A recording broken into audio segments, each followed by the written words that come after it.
In all this time that has elapsed, I have become more and more an ancient arcane. I did not handle language perfectly, far from it, but it made me understand.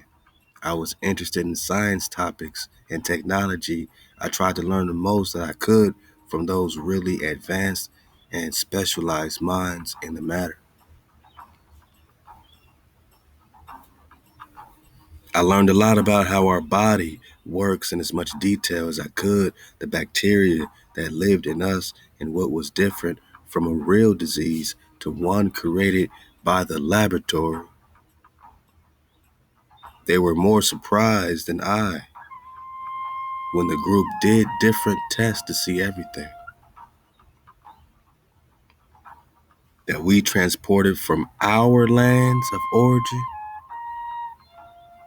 There were so many bacteria and viruses that had been modified and created for different purposes by the custodians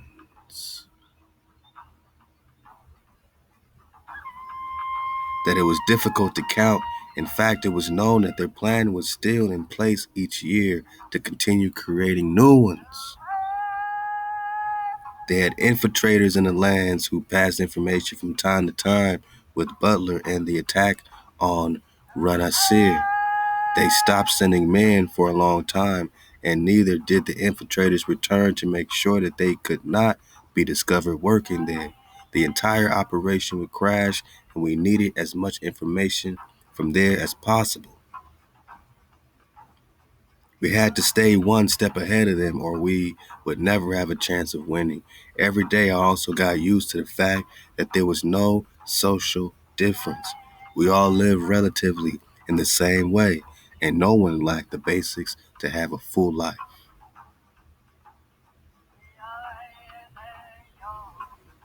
Although the president of the republic and the group of leaders lived in a remote rural area by their own decision, they did not show any luxury, nor did they charge a different salary than the rest. Anyone had a voice in politics, if you call it that, since it differed remarkably from the known one and his ideas heard. There was no crime at all, far from it, for obvious reasons, no penitentiary place.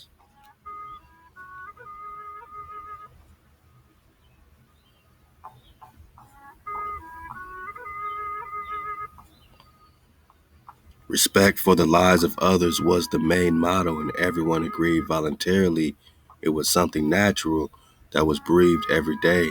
Spirituality and introspection were fundamental and were taught since childhood. They were part of education, first going through spiritual growth and then moving on to the rest.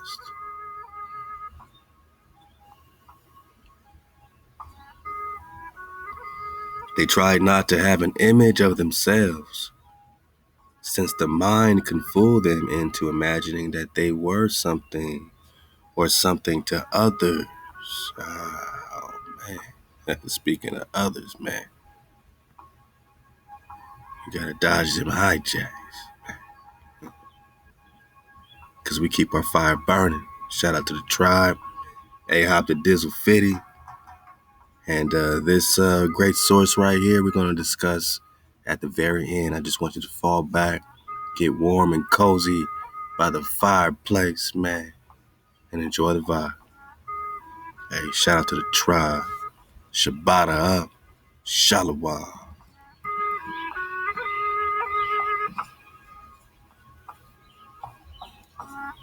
We just talking about orientation, my nigga.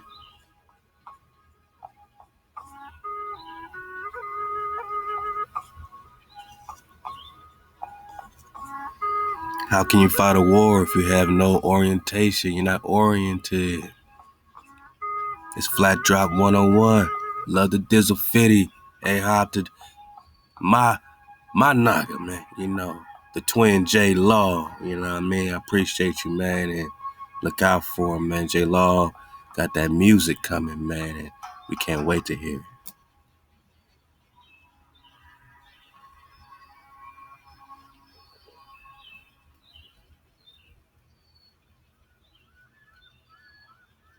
Adjust my fireplace, man.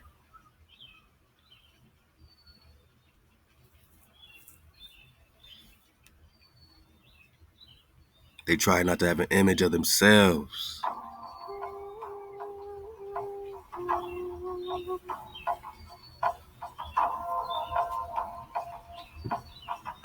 No image of themselves, since the mind could fool them into imagining that they were something or something to others, when in reality they would be based on the subjectivity of third parties.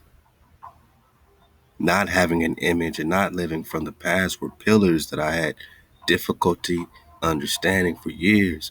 Two fundamental pieces of a puzzle destined for such growth. They called it death of the ego. From there they based any knowledge and learning that would come later, never in the reverse way, first knowing each other and then knowing the world that surrounds them. They taught me a lot about the great teachers who have visited our lands and who are still remembered, the messages they tried to deliver based on what was written above. But all those messages had been distorted or were intermingled with dirty business from the custodial sector, man. They're going to keep calling these custodians. They're referring to those that made these treaties with these Anunnaki or these star peoples. We're belly flopping into chapter 15. And if you've been surfing the wave, you already know what this source is. But we're just talking flat drop 101. We're talking worlds beyond a pole. But, this source right here is, really expanding even beyond the F. Amadeo Giannini book, Worlds Beyond a Pole. I mean, literally into more worlds beyond a pole. So, we're going to dig on the source right after this, but enjoy the wave that's coming out of it. Because they talking about everything, right? So orientation, includes so much more than east, west, north, south. Orientation leads you to questions like who flipped the map? Who flipped the map? Who told them to put us on a spinning ball? Who's behind Copernicus, man? Who's behind this? Who's these custodians?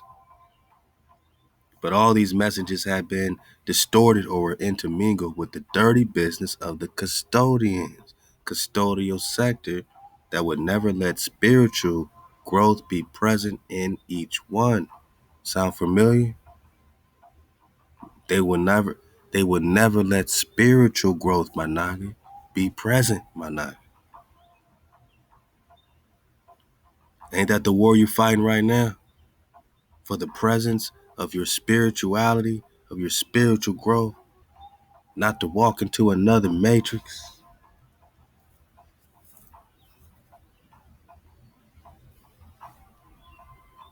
To imagine a world that you can have true freedom, don't have to involve currency. Can you imagine heaven with currency, man? Why would you need currency in paradise? This whole idea of currency and crypto and this and this that we need it is a farce, man. Oh, y'all gonna be forced one day. Why do you accept that? Why do you accept your captivity? Why not accept your freedom equally? Because they would never let spiritual growth be present in each what? World, my naga. In addition to mixing it with the dirty money, he would also infiltrate several people. We have infiltrators, my naga, who would confuse spiritual growth with religious themes. They would confuse spiritual growth with religion to confront sectors or simply false prophets that via future chaos or Vadi future chaos ensued. So because of their, you know, these false prophets, chaos ensued. how's these false prophets of today ensuing chaos? What are they telling their congregations? To line up? To get this tenderoni? To be good slaves? Are they teaching peaceful slavery or dangerous freedom? And again, my naga, that's what it's coming to, but we just talking about worlds beyond these barriers, these boundaries. It's time for you to see the world like it really is, because all will be revealed in these days. Now, we ain't talking false prophets. We're talking Hawa, Allah Hawa. The few periods of growth that existed within the ice walls went hand in hand with moments of peace without great war conflicts, but sooner or later, some great war would arrive, or attacks, plagues, pandemics, always elaborated from some sector, always from the same radicalized power that would interrupt human progress with possible spiritual growth.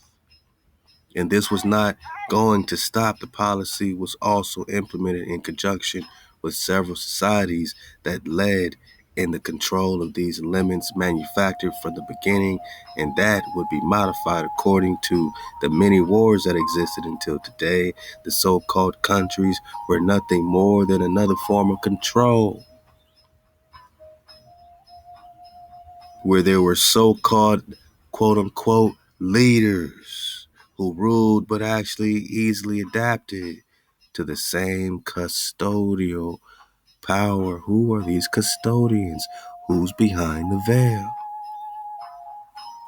This hierarchical form of control based on the paper money system. Now we got crypto though, right? It's all good. We got freedom now, right? Who's behind this?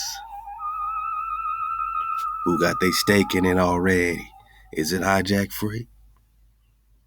Hey, this hierarchy, this hierarchical form of control based on the paper money system would be key to absolute control in the development of the new humanity. Science, then, he would enter his key role where he would drag society into an extreme spiritual emptying. Spiritual emptying. They're going to empty you spiritually. I mean, we're just talking future talk.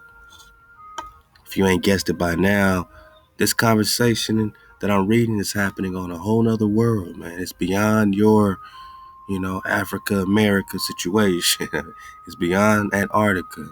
This is a whole nother republic, but we're seeing these, similar powers, man, that's popping off, that's been colonizing all these spots. These are colonizers from birth. We read a piece of this before, for my wave surfers. Love to my bro Dizzle Fitty, love to J Law. You know what I'm saying? They said we gotta share it, man, and it's right on time. And we all need this break from, all this hijack, tenderoni chaos. We need to actually expound our mind bone. We need to expand and expound our mind bone, man. And it's, it just feels good to think outside of our circle, you know what I'm saying, and connect to all my nagas across the plane, because we're going to need all my nagas on this one. We're going to need all my nagas. So the more we are aware of them, they'll be aware of us. And that's just how energy works. Hey, out to all the prisoners behind the wall, because we know that we still in captivity behind the wall. Let's go. Allow. Wow. All right. I'm still reading chapter 15. Let's talk about it. There's a spiritual emptying going on. So he said science then. Let me back it up to here. The hierarchical form of control, right, based on this fiat, right, this paper money, soon to be crypto, would be key to absolute control. Imagine they got you all in the internet-based coins, right? They got absolute control for real. I mean, at least with your gold, you can hide your gold, you know what I'm saying? You can't hide there. You can't hide nothing, right? You ain't gonna be able to hide nothing, man. Damn, let's go. Everything's tracked, right? It, it actually creates more, you know what I mean, accessibility, to you, it's crazy, man. Everything's linked to one thing. That sound like good stuff, or it sound like Tales from the Crypt. Just talking crypto. Let's go.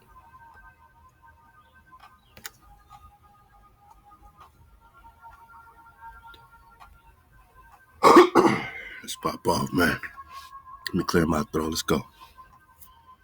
So this fiat will be key to absolute control and development of this new humanity.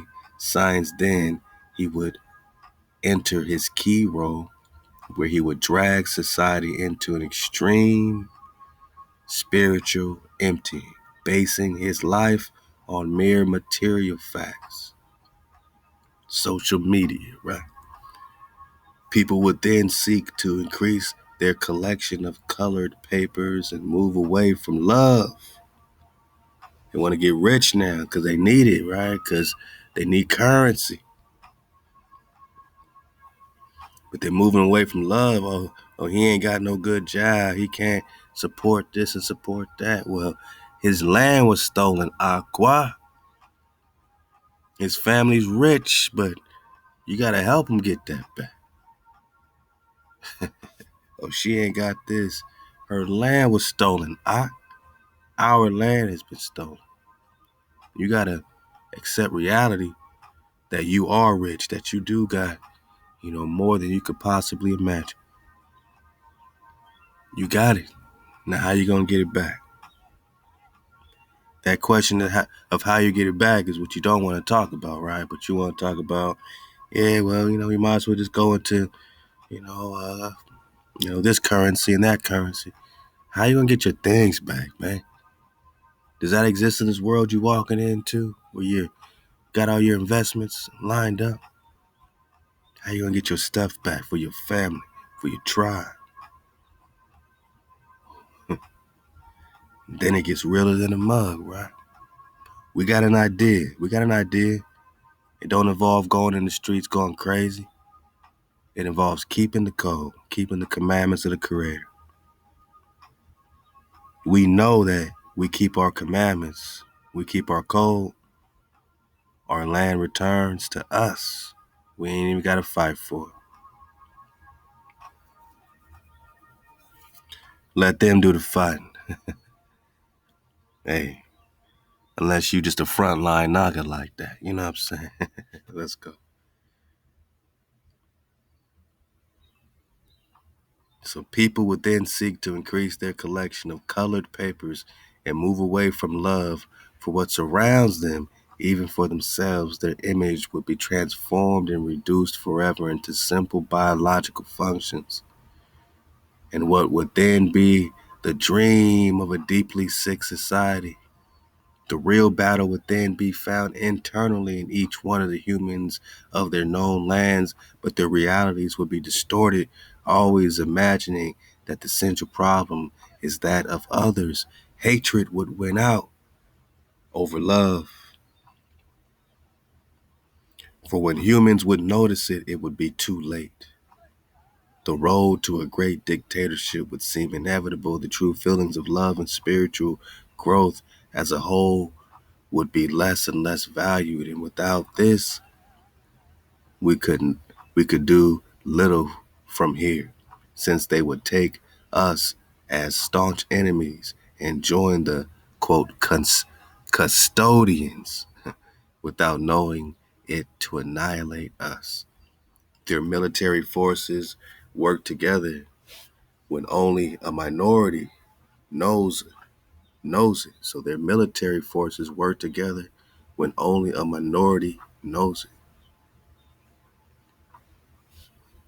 The great positions are not all those. The system was on track, and there were only details left for the human alone, without even knowing it, walk the path that custodial power had drawn in your destiny. Then the humans would only take care of this system. The lack of the spiritual growth added to the real value that was given to the material in the system based on paper money was all that a society needed to fall into the vile plan and defend it to the death. Although there was a direct plan to be able to liberate the human beings that were still trapped under the custodial yoke and manipulated from birth by lies, it was very risky as it could put them at risk not only to the millions that lived within the walls, but also to the ancient humans of the Republic and races of the surrounding lands. So does it sound like that part in Black Panther when it was like, why don't you come out and fight, come out your hiding places and help save our people? But then, they would have to be out their hiding place right now, puts them on blast, saying it endangers them and their position. So is a Naga gonna help a Naga out or, stay low, keep laying low? I guess that's the question, right? So let's go.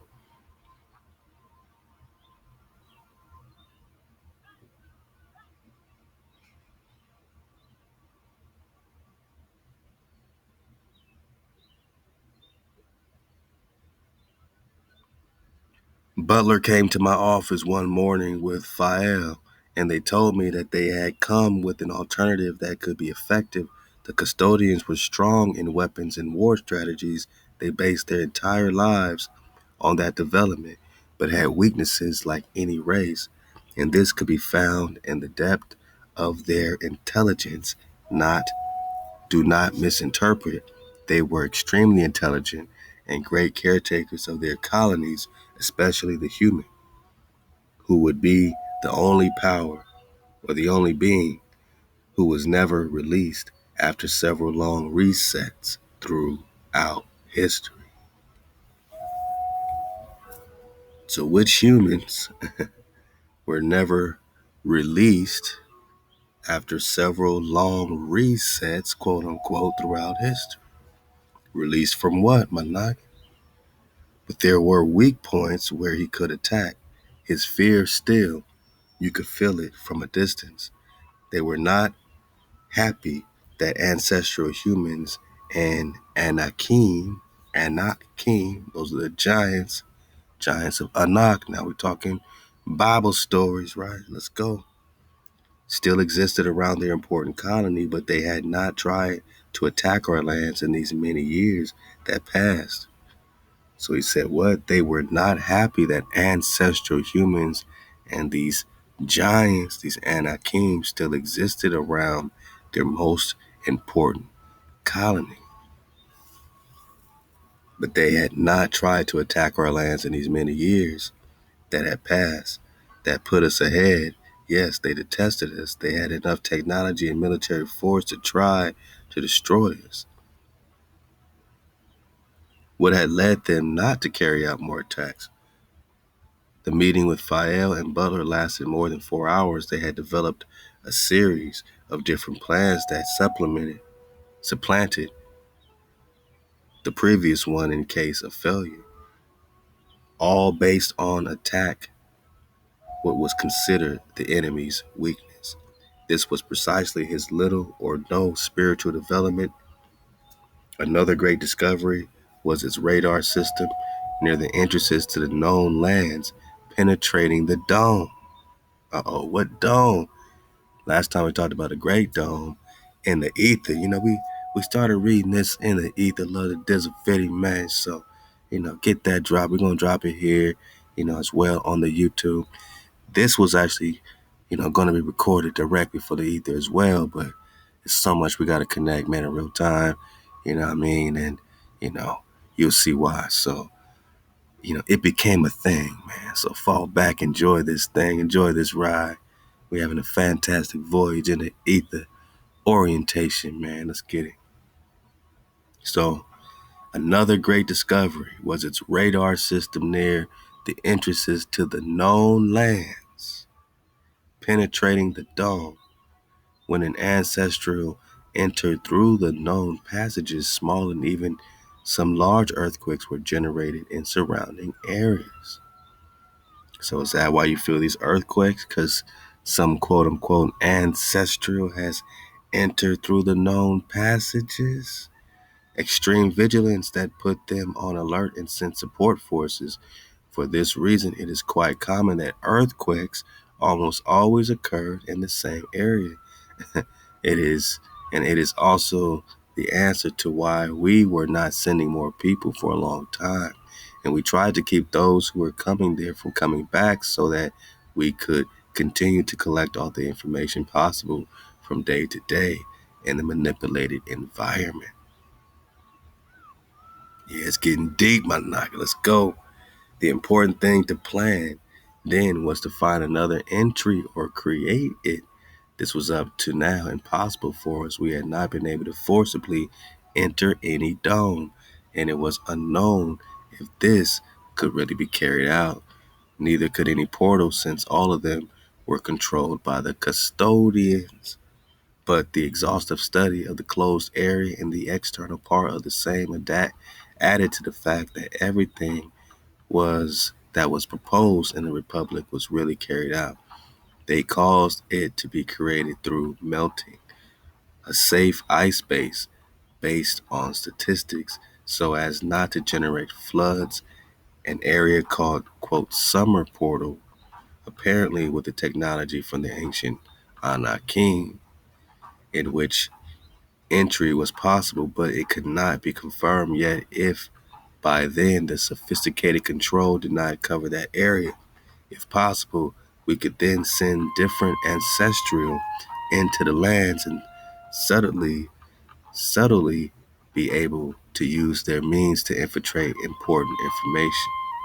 Infiltrate important information.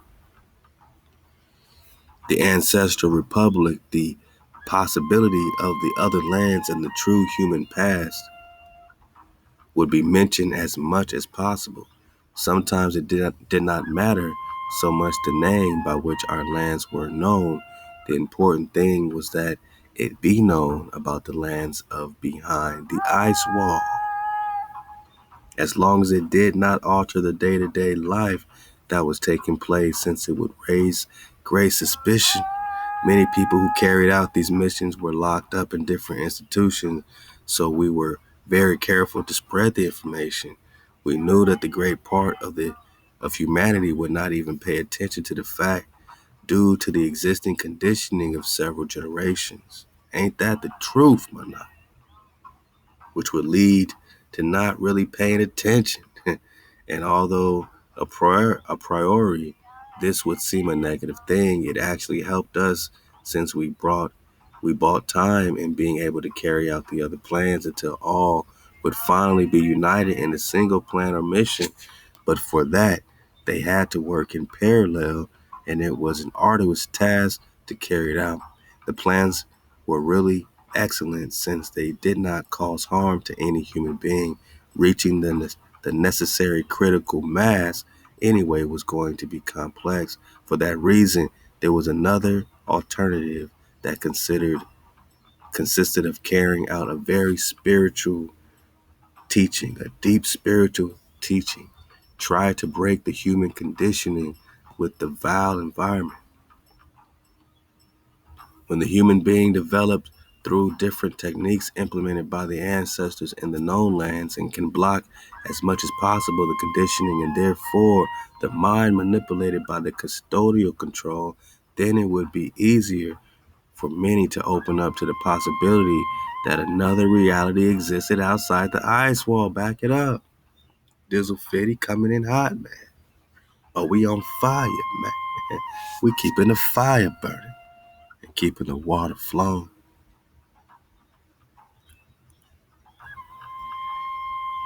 When the human being develops through different techniques implemented by the ancestors in the known lands.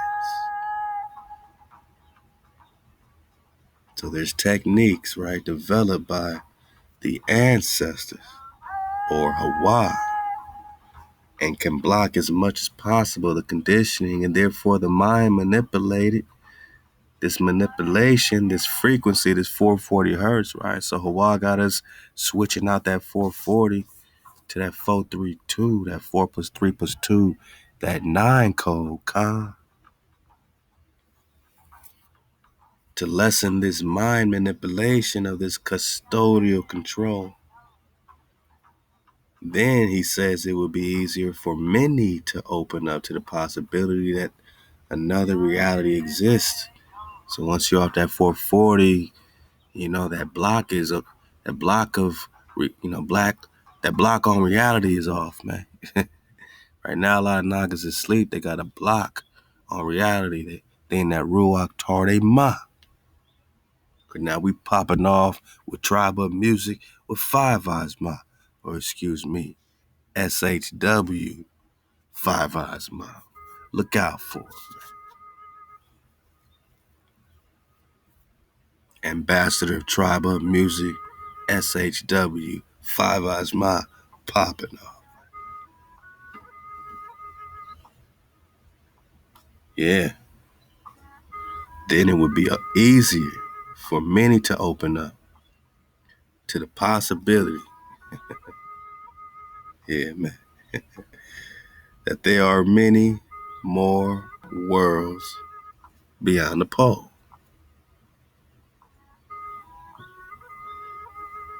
These great walls of ice sooner or later will become visible in genuine human expeditions. What happened to your expeditions? What happened to August Picard, the real August Picard? I ain't talking Star Trek, man. He's penetrating these ice walls, finding more land. They named a character Captain Picard after August Picard, the explorer, doing the expeditions beyond their known points, their known limitations.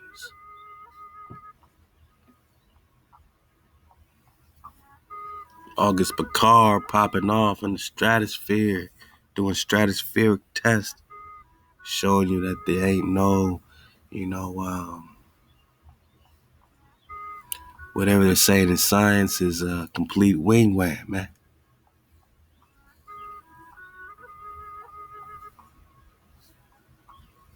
Whatever they're saying is limiting you is wing wham, man.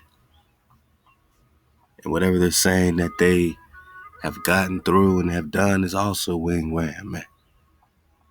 They ain't going nowhere. Let me adjust my fireplace, man. Because they ain't going nowhere, man. And that's what you're talking about, going straight across the ice. Ain't no outer space. They ain't going nowhere. They're hitting these domes. We keep hearing about these domes. The reality is that life exists outside of the ice wall that they call Antarctica. Let's get it from here. These great walls of ice sooner or later will become visible, and genuine human expeditions would also collide with them. But it was well known from our lands that any idea of going further would be surely blocked by generating fear or directly by force through what they use. They always use military intervention.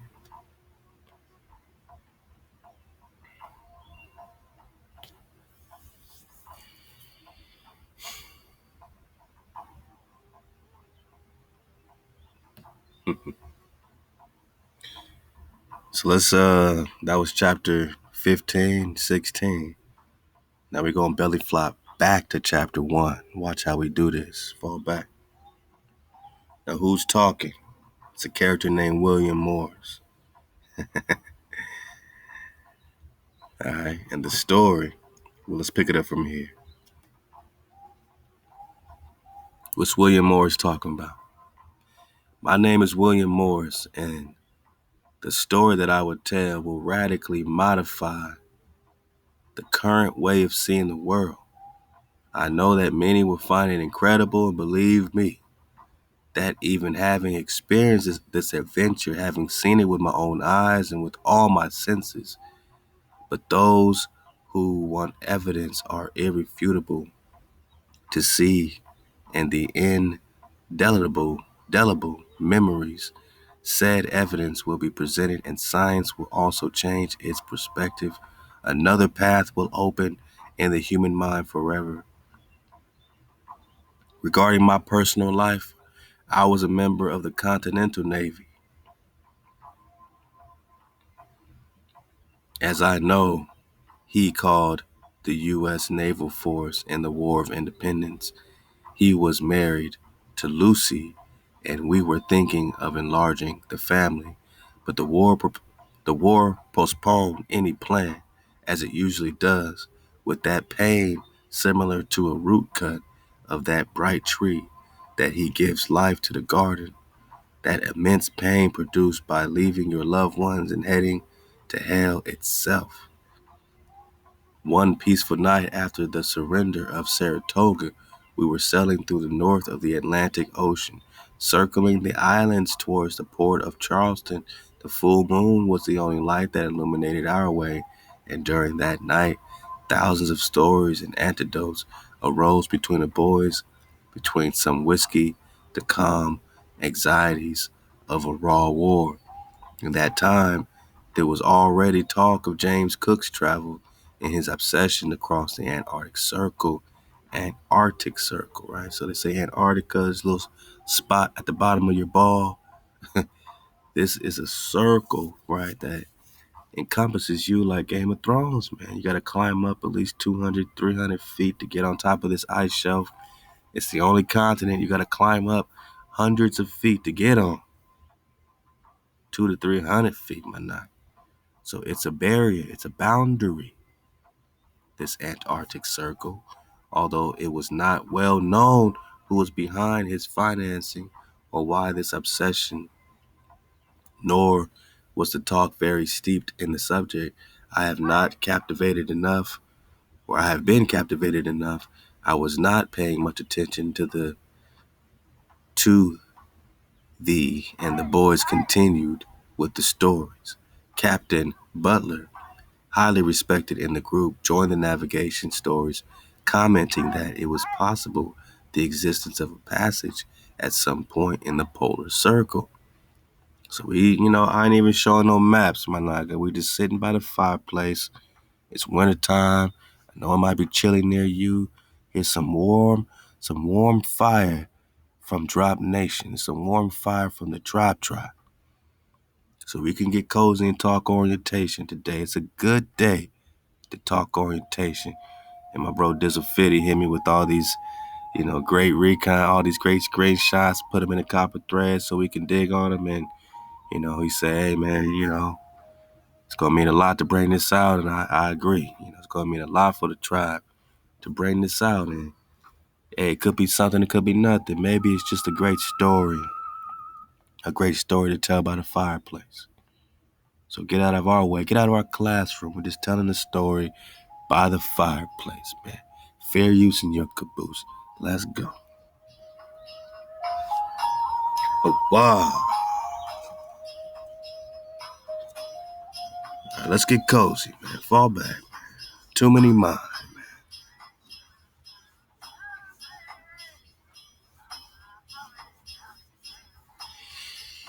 Oh, wow.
like I said, we're going to discuss this source, towards the end. But for those that just can't wait, man, it's called The Navigator Who Crossed the Ice Walls, Worlds Behind Antarctica. The author is Nas, N-O-S, Confundent, Confundenden. In Espanol, how it normally comes, we had to get a translation. The bro literally took the time to translate, or get a translation for each page for a Naga. So he did this for you. Dizzle did this for us. Ahab, my bro Dizzle, and Ahab, everybody dropping on this. Aqua Tybat Zan, Abiyah, all my Nagas in the thread, what it do. And all of you, a lot of y'all been dropping this and talking this, plasma moon drop. We're going to talk all this. Eventually start even looking into different theories, this whole crater situation, moon situation. You know what I'm saying? We got a lot to dig on. So, we'll see where we, fall into, man. I mean, there's a lot of craters to fall into around here, man. In Espanol, it's called the El Navegante que cruza las morelas de hielo mundes detrás de la Antártida. Again, by Nos Confunding. Alright, so hey, Dizzle got the drop. Like I said, we barely fly back. Chapter 1, we're right here in the middle. These are short chapters, so it's a lot of fun to read these and fall back, man. We got nothing but space and opportunity, man, to surf this way. Shout out to the Trap Tribe. Let's get it from here.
Oh, we're gonna have some fun.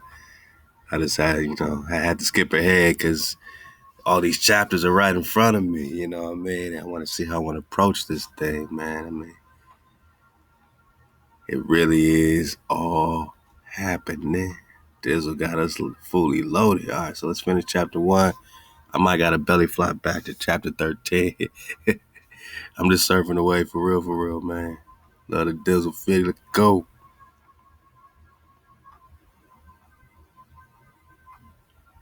All right, so we talked about the Arctic Circle.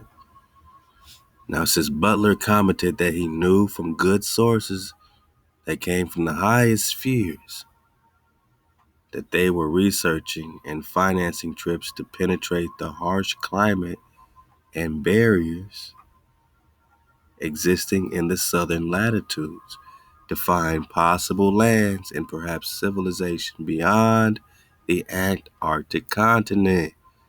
Boldly going where no man gone before, right? You think today they talking astronauts in outer space. They were, back then the spaceship was the boat, my nigga. They were just taking the boat further. They were taking the boat further. They weren't believing they were on no ball. They were just going straight. They kept going straight. We stopped going straight. You don't want to fall off the ball? You want to fall off? Nah, man, there's boundaries. The water can't fall off because there's boundaries, man. You're not spinning. You don't feel like you're spinning, right? Let's go.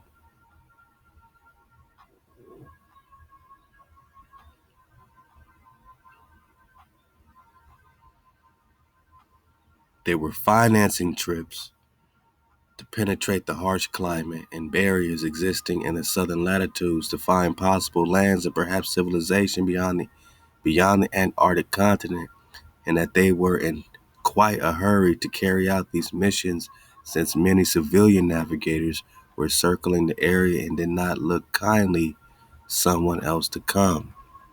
This story was even longer, and with enough detail, he also commented that he observed with his own eyes a map that indicated the coordinates that could be the opening of the said passage, and although he was stupefied by said story, and I think the others too, the fatigue and the stress that a war conflict generates could not be wasted.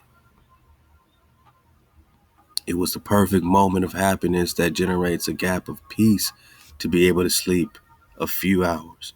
Time passed, and after the famous war, many of the ships used by the Continental Navy were rented, destroyed, captured, sold, as at the time of a person of a good economic life, especially after a war, that we could say triumphant, if after a war it can be called that. I made an offer for one of them and managed to keep it, although my colleagues always scoffed at this offer since they said it was ridiculously high for such an old ship. So he bought him a ship after the war. Okay, so the idea of the exploration trip to the south after Butler's story generated even more interest in me to bid and keep that ship, although it needed repair. Therefore, some extra money I did not feel any guilt since it felt like an investment, although I did not know the real danger of such a trip. I needed to provide myself with the great navigation equipment, although Lucy was not happy about this plan, and this also generated some delay in carrying it out. By the end of November, I was planning to leave Charleston and go with a few stops along the way directly to the Antarctic continent. During the idea of forming the team, I spoke with former colleagues. Some of them made the most ridiculous excuses, and I don't blame them. The idea of the trip was really not very encouraging. Two of them, who were that same night that Butler narrated his history, they wanted to join as soon as I told them about the plan, but the most difficult thing was missing to convince Butler, who had knowledge in navigation based on his experience and leadership, knew the coordinates where we should go, as well as direct us. After gathering courage for a few weeks, I contacted the captain to propose my plan and add him to the group. It was difficult to convince the captain of such plan, and although there was a certain enthusiasm in his voice, he declined my offer and did so for a time. Unexpectedly, on the morning of October 11th, he showed up at my home with another colleague named Fent. He had maps that I had never seen, and it was full of documents that was very few eyes had read. He told me that he accepted the deal, but that he is willing to understand that it could only be a one-way trip. Then I understood that we should take this trip professionally. The adventure was about to begin. He said he was willing to understand that it could only be a one-way trip. Just because you get out don't mean you can get back, or you might not want to. All right, now we're going to get into the custodians in chapter 2, and then I'm going to bounce back to chapter 13, just to surf the wave. After such a phase from the captain, we finalized details and agreed on a departure date. It would be November 14th. His mysterious partner, Fent, as he presented himself, would also join the team. My boat would be ready for even a month before. They were days of great anxiety and little sleep, many readings and meetings with the team for the trip we planned. We fantasized about the most incredible adventures, but reality was about to surpass any possible fiction or imagination. On November 12th, just 2 days before leaving, Fent, Butler's partner, showed up at my door with another man who looked even more mysterious than him, all dressed in black and with a strange accent. He told me that it was urgent and I had made them enter my home. Fent had a briefcase that he opened as soon as he entered. On top of the table inside there were many documents, and among them he took out a kind of old manuscript and began to recite a part, quote, "So on demand I subscribe in greater importance, here at the desire of our lords, that the doors of knowledge be confused," or let me back it up. So on demand, excuse me, because these are translations, you know what I mean? So some words might be missing. Let's get it from here. So on demand I subscribe in greater importance, here at the desire of our lords, that the doors of knowledge be closed to those who refuse to be part of our glorious path and granted freedoms.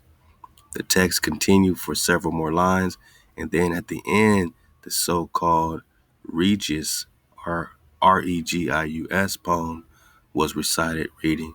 I commented to him that it seemed like he was in some kind of rite of passage. That's when Fent commented, "Exactly, comrade. Precisely those who did not pass this initiation are the marginalized.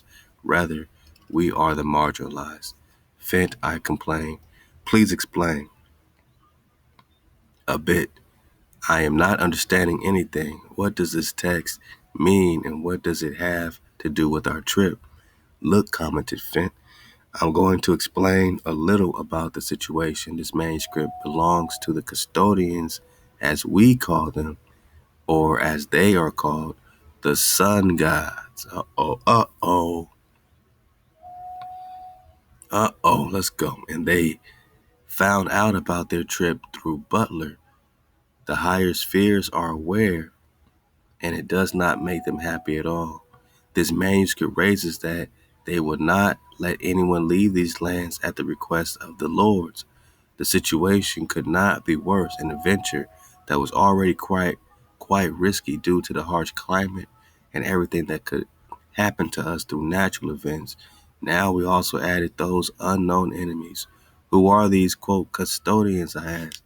Fent turned around a lot, and his strange friend opened her mouth for the first time, interrupting. Piniendo commented that these custodians were not happy with our trip and that it was the only thing they could tell me. Fent then suggested that I cancel it, that it was not worth risking our lives, she said with a threatening tone.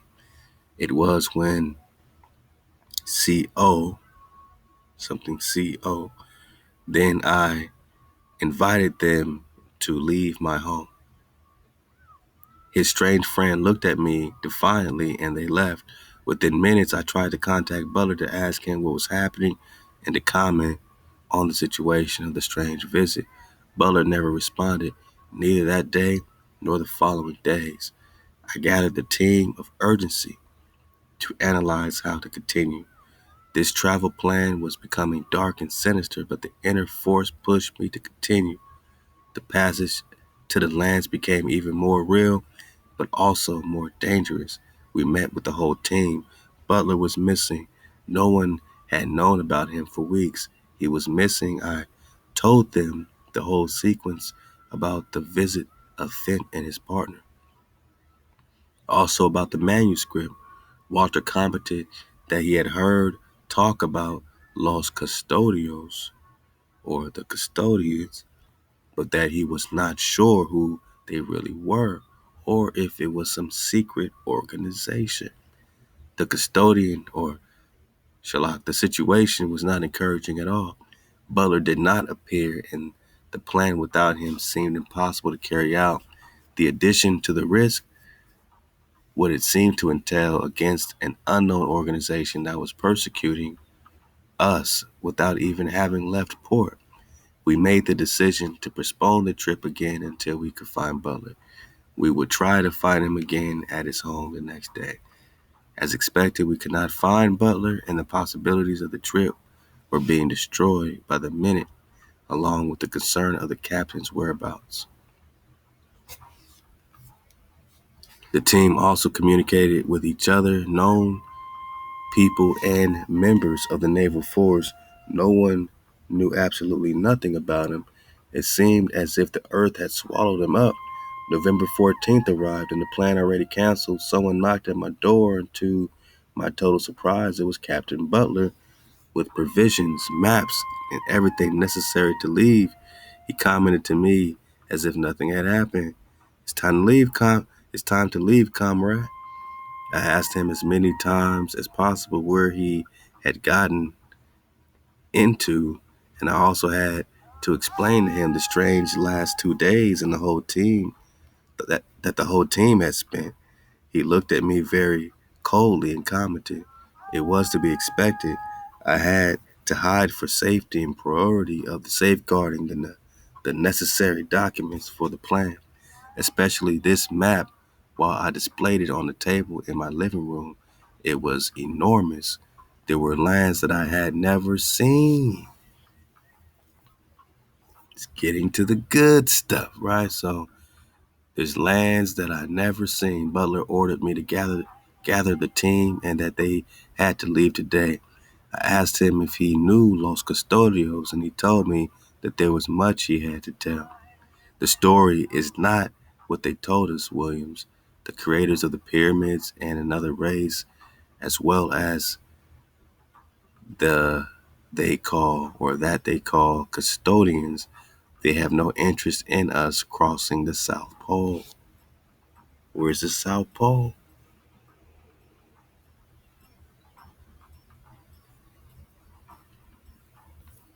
That South Pole is Antarctica, is everywhere. Outside of that north, that magnetic north, everything outside that center is South Pole, Manak. Let's go. He told me that they found out about our travel plan via Fent, who had betrayed him, and that the trip had to be made today or we were no longer going to never be able to do it. He also commented that we would have plenty of time later to give me more details about all this once we were sailing. I rushed to gather the whole team. Once we were all together, we left the port of Charleston. We had a few stops before reaching the frozen areas of the South. Oh, so they about to cross the walls. I just want to, get it. Just jump into the future right quick, man. Get this chapter 13 on your head bone, man, because, it's coming together, man. All I can say is I can't confirm or deny this story, right? But it's one of the most interesting stories connected to the lands beyond the poles that we've ever really dug on. Love to Dizzle Fitty, chapter 13.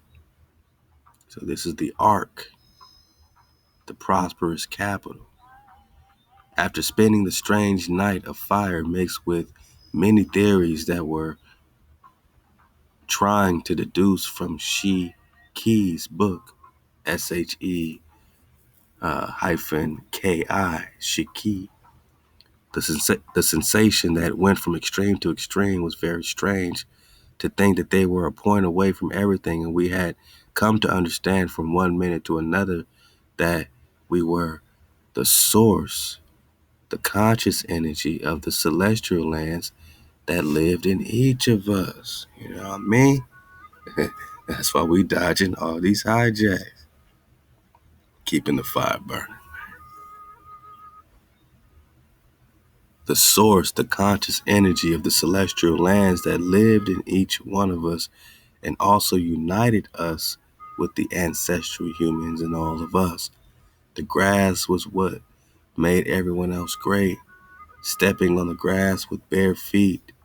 The birds that perched in the most modern port, the same rain that gave it in a melancholy gray tint from the sadness of thinking that it was not all humanity was going to be able to witness what our eyes were seeing at this time, despite the fact that we had lived through a furious attack and the most devastating we have ever seen. The immense city provided us with the assurance that everything would be fine, that this could never fail or never fall.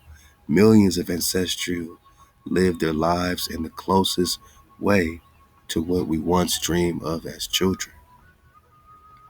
What we dream for future generations, a place of peace and love, where there is no pain or suffering, where work does not mean exploitation, where there is no dirty politics, no war for territory, no power, no discrimination, no stereotypes, nor social difference.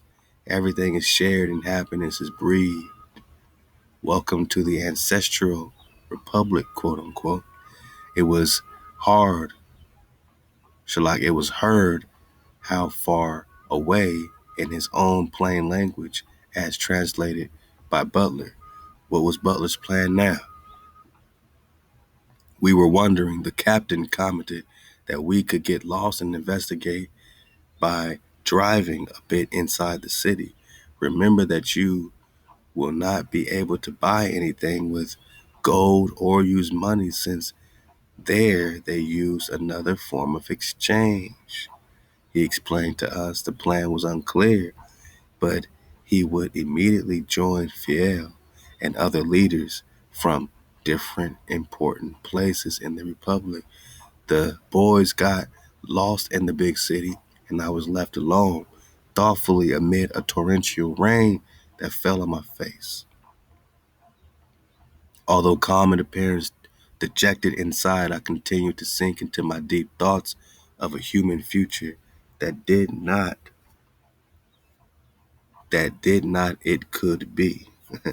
Again, this is a translation. Let's go. How to overcome this shared misfortune.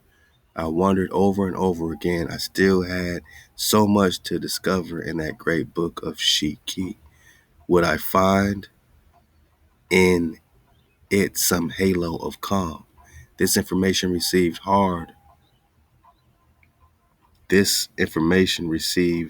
had fallen worse on me than on the rest. I now felt guilty in some way of not being able to do anything to free the millions that were behind, and that we had also been persecuted and attacked in these far lands.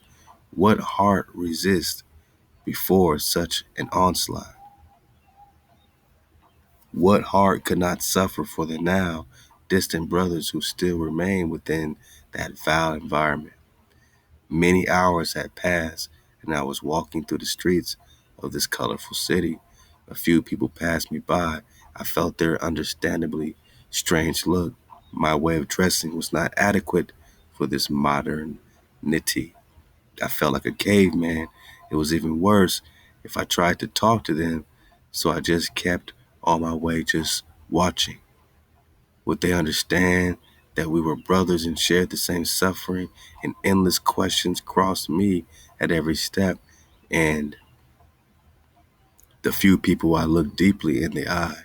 One man even tried to talk to me, but I only managed to move my hands, explaining I didn't understand what he was telling me.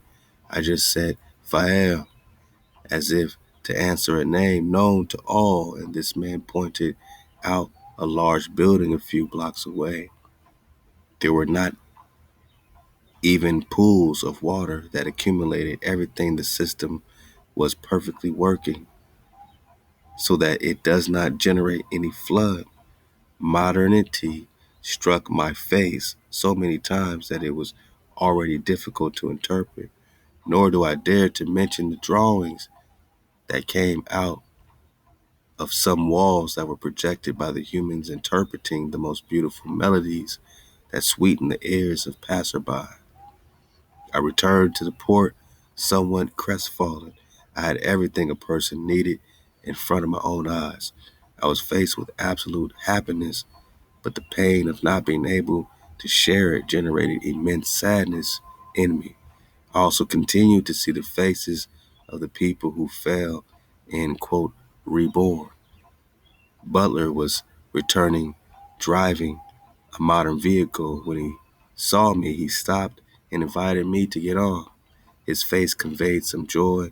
Then he told me, William, we have not managed to get the Anakim to help us directly. It is understandable, you know. They do not want to risk their entire race again, but I know that they will help us in the long run.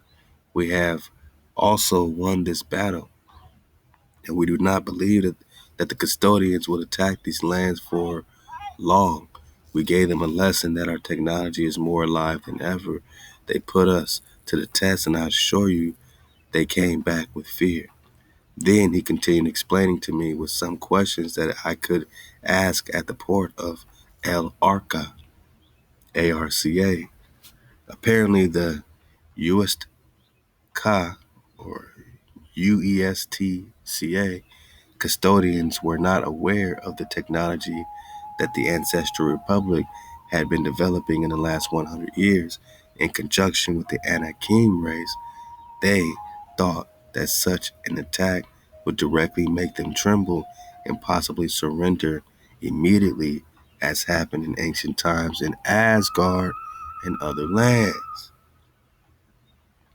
This Asgard keeps coming up, man. Let's go. This had to be taken advantage of in the following years if we wanted to have a chance to recover the known lands and free the brothers from the latest reset. Another reset, my night. But everything should be careful. Any movement, unplanned operation could cause another reset and the death of millions. We met in the boat that we used in these last trips between Thoth and, quote, the Ark. Okay. Between Thoth and the Ark. We're talking about that Thoth the moving island, man.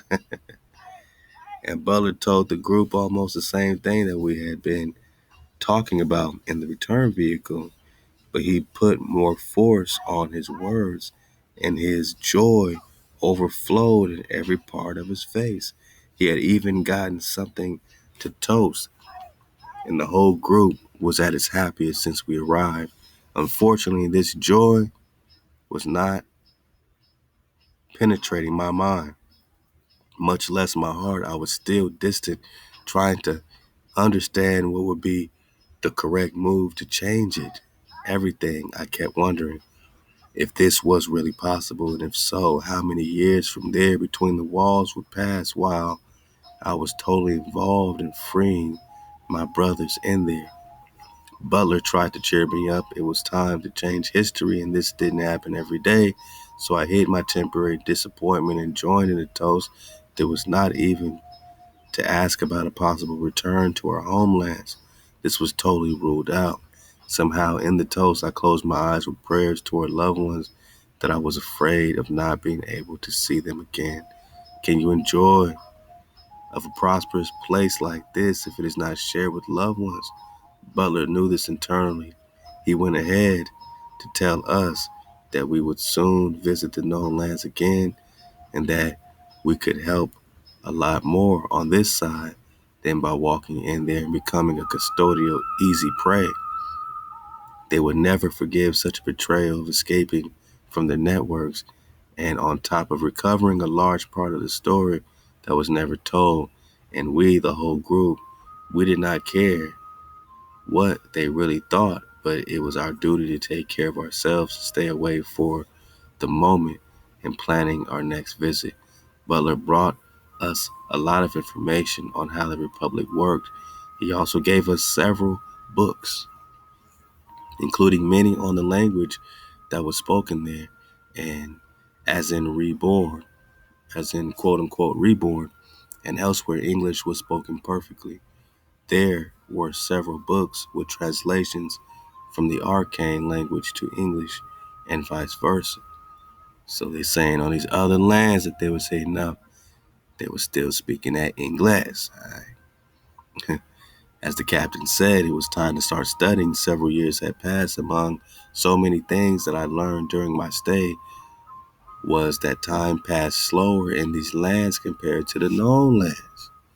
Same thing they tell you about outer space and all these other planets. Oh, this time is slower there. Man, so what's time, my nigga? It was undoubtedly what had cost me the most to understand that there was a whole library at the time to the perception and the sense of the passage of the same. As a seasoned person with the past and great battles in the U.S. Navy, over time I gained Fahel's trust, and by the unanimous decision I became a commander, naval chief of the ancestral republic. From there, I was able to study more about the defense of the republic, its technology, and its development together with the vision for the future. We carry out projects of possible attacks on the known lands without affecting civil life, but the missions were almost always ruled out due to the difficulty they had in finding the real bases of the Los Custodios, since they moved from one place to another using portals and also almost never had prolonged stays in the lands, but instead returned to their own, leaving always some leader guarding.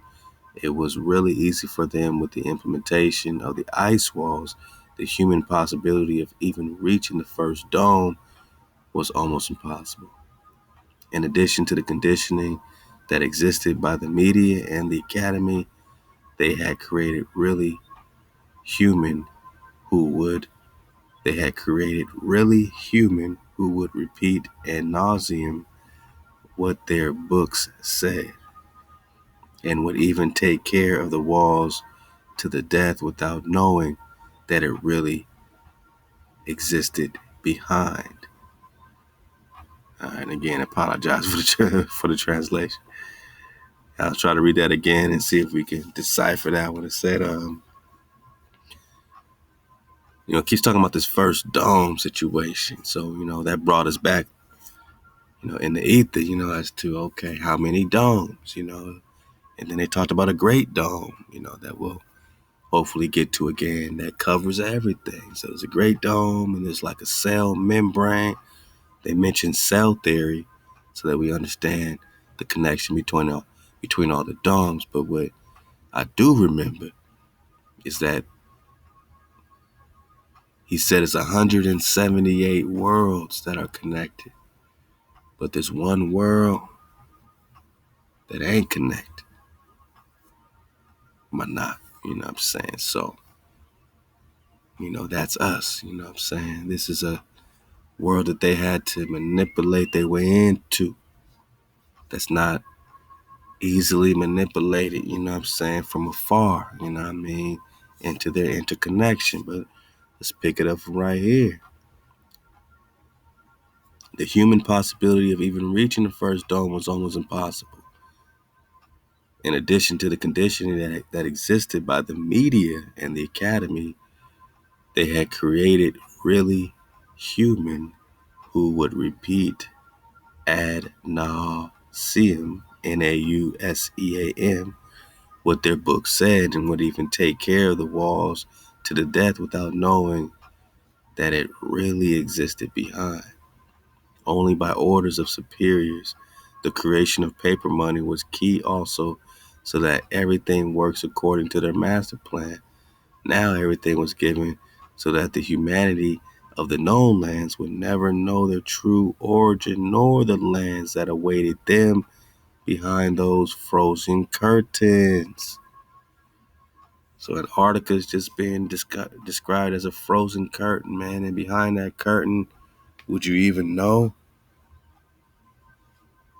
the true origin of things, man, or what awaits a Naga behind those frozen curtains? And I'm not saying Naga hop on a boat and do this and that, because we know they got the Antarctic Treaty. We know that it's a dangerous trip, when they don't want you crossing these barriers and passageways. But knowing that they exist, it gives us a step further, you know what I'm saying? It's to, things to meditate on. And books like this is, a lot of interesting thought and a lot of interesting validation, you know what I'm saying, of independent thought. These are thoughts that we have independently would exist beyond the plane, beyond the poles. And then you got books talking about it. So that's amazing. Love again that Aki Dizzle Fitty. Let's keep going. Let's keep going, man. We still got the fire burning. Still got the fire burning, man. And we're gonna make sure the fire keep burning around here, man. Okay.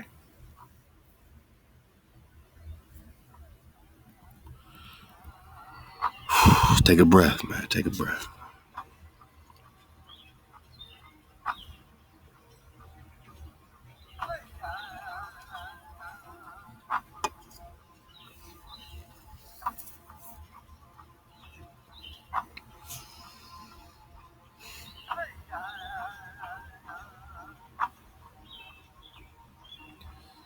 The creation of paper money was key so that everything works according to their master plan. Okay. Now everything was given so that the humanity of the known lands would never know their true origin, nor the lands that await them behind the frozen curtain.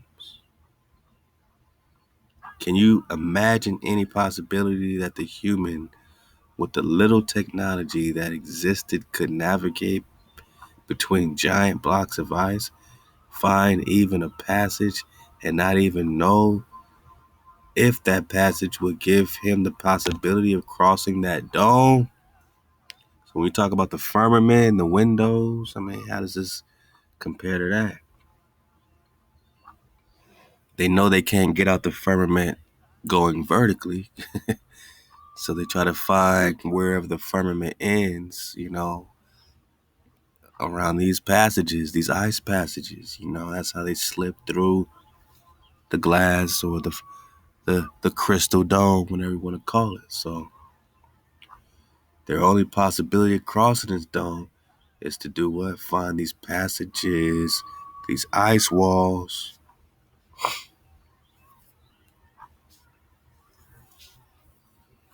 The possibilities were clearly reduced to 1 in a million, but we had achieved it, and they were aware of it. So it would not be strange to think that they would use the human militia itself to guard their own brothers. Managa researched the Antarctic Treaty. Was it done in the 50s, 60s, man? This is real spill. Human militia to guard its own brothers, the majority due to ignorance and others due to royalties. The bases in the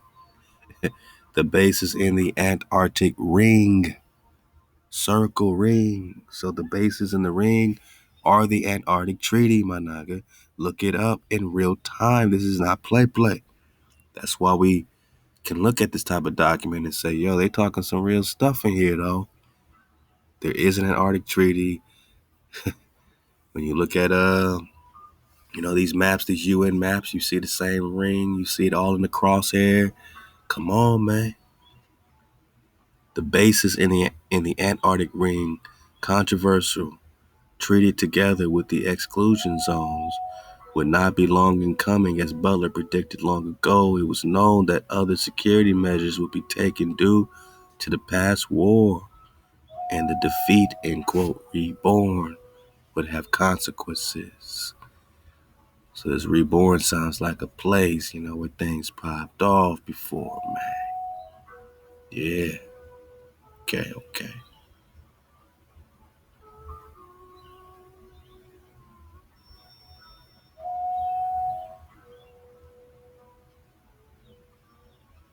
So we back in chapter 3. We belly flop. Let's go.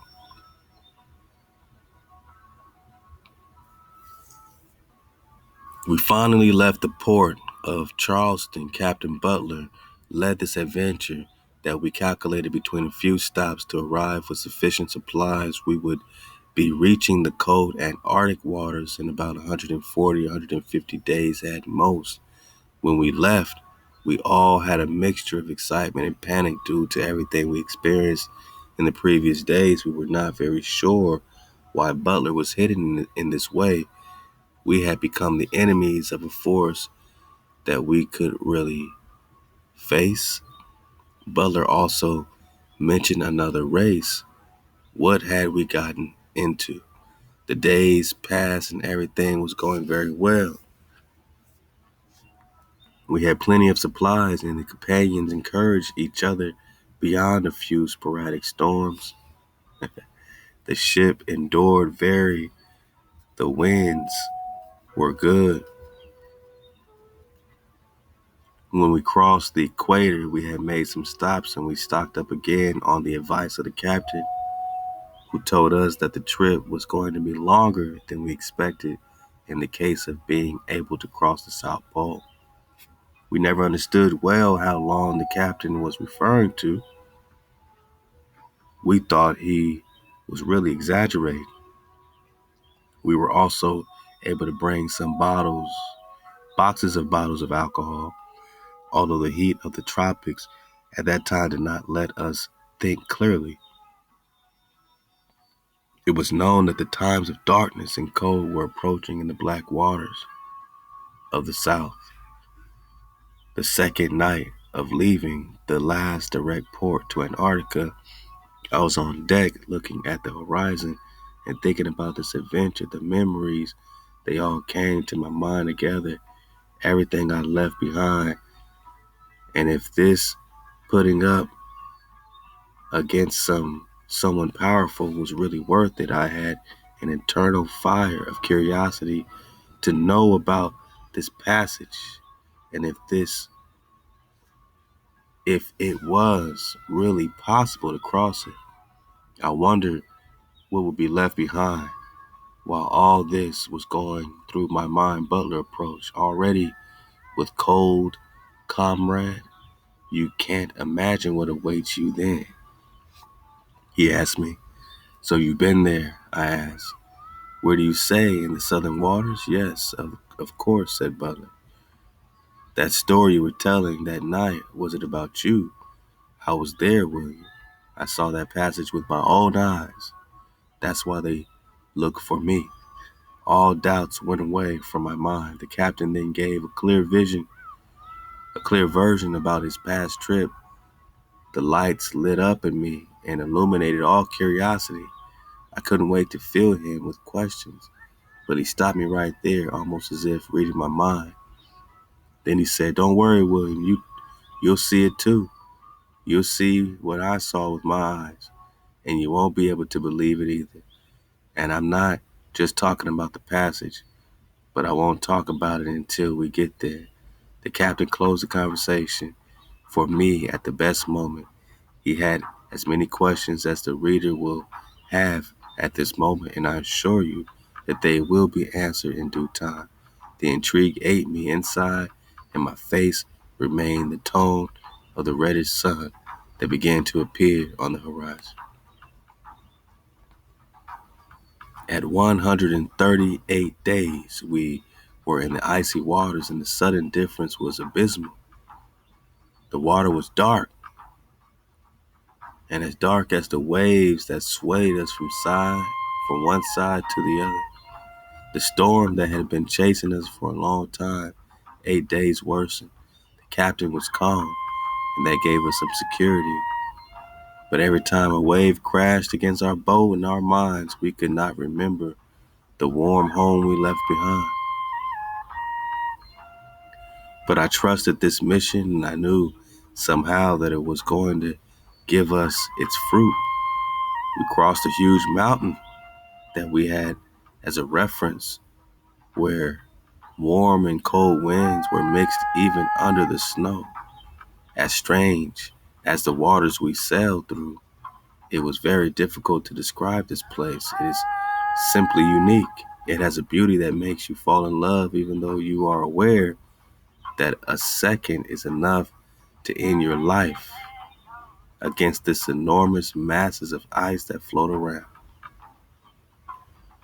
We were now sailing parallel to a gigantic ice wall that loomed out. We calculated that it would be between 80 to 90 meters high, and in some places there were even higher peaks, but it was impossible to distinguish it. The sleet allowed us to see up to a certain height.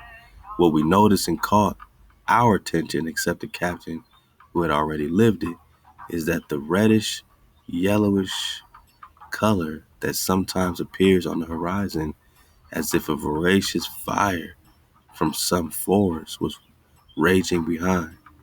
Near this gigantic mountain, blocks of ice were detached that felt like cotton on a cushion of snow, thus forming a steep slope through which the snow water melted and cascaded into the sea.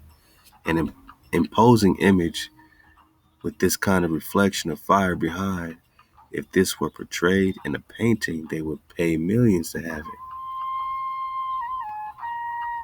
This view was overwhelming with a unique beauty and a silence, said Paul Gras, accompanying the lonely boat that the team decided to name The Secret. The weather was inhospitable. It gave us no truce. The fight was daily against the waves and the wind and the danger of colliding with the great masses of ice and water that fell on us like an eternal cry from the sky. We decided then to approach the enormous mountain again. The strange heat that emanated from the ice that melted around it gave the strange appearance that it should not be there, but it even seemed that it generated a different climate. We decided together with the captain as much as possible and to thoroughly investigate this strange portion in front of the gigantic barrier skirting it ice tees. Butler shouted my name and called me to cover. A passage was it opened behind between the gigantic frozen walls. The happiness that surrounded us was inexplicable, but we knew that for a long time we would not be able to fight against the storm that was hitting us. Butler did not hesitate for a second, and we all stayed. You were astonished the ship was heading toward there. The captain seemed to know what he was doing and left the boat parallel to the promontory. And then a kind of current took us in without even being able to think twice. A huge force dragged us. Fear paralyzed us. We brushed the edges of that wall several times. So, they hit that super highway, my noggin. You know what I'm saying? Once they got right in that passage, the current of the passage took them in. We brushed the edges of that wall several times. All this panic lasted 3 or 4 minutes, but inside of us seemed to be eternal. Suddenly, and once, we were sailing on this current that dragged us along. The calm seemed to invade us. Around us, the storm ceased, and although the cold was no longer overwhelming, we were in inexplicable ecstasy. Wow. This narrowing passage was opening each time more and gave rise to an open sea. My eyes did not lie, although I doubted them several times. The captain succeeded, and we all celebrated with surprise and amazement. We were in waters that only altered. We did it.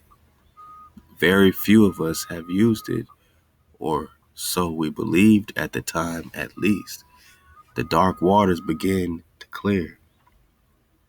The ice walls were still visible, but they were being lost in the distance.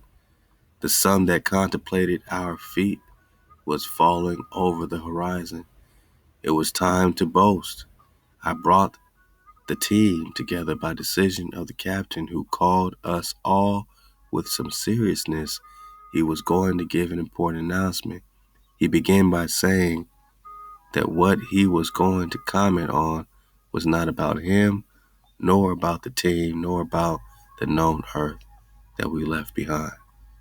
It was about the entire humanity and its past. When we were all in silence waiting for the words of the captain, who was going to tell us something that seemed to be unique, a colossal sized boat leaned out and seemed to come straight to us. One of the boys got on, "Let's see what I could see and shouted while going down in a violent way. Quote, "They are coming towards us. It is something gigantic." We all panicked, but Butler ordered to remain calm. Although he remained calm, he seemed somewhat nervous compared to what we had been experiencing previously. This left me more uneasy. Who would be the ones who were approaching us in this gigantic boat? More and more immense. I will not deny that I feared for my life and that of the team. I could not believe that we barely left the ice walls behind. Something was going to prevent us from continuing to investigate this unknown ocean. I also thought that we were the only ones who had come so far from these areas. We did not know exactly the depth, but the ocean still looked dark. A deafening sound enveloped us, nor was it supported. It was a shriek, like a kind of horn. Then a voice with a perfect English accent appeared before us, saying, "Dear visitors to the walled lands, some of our men will come down and approach your boat. We will not harm you. Please remain calm." This message sounded even more terrifying. Inside me, I thought that they could attack us, but it is not that we could escape from there. This ship was giant and seemed to come out of a fictional tale from a distant future. And so they got pulled up on, you know what I'm saying, right when they hit that open sea.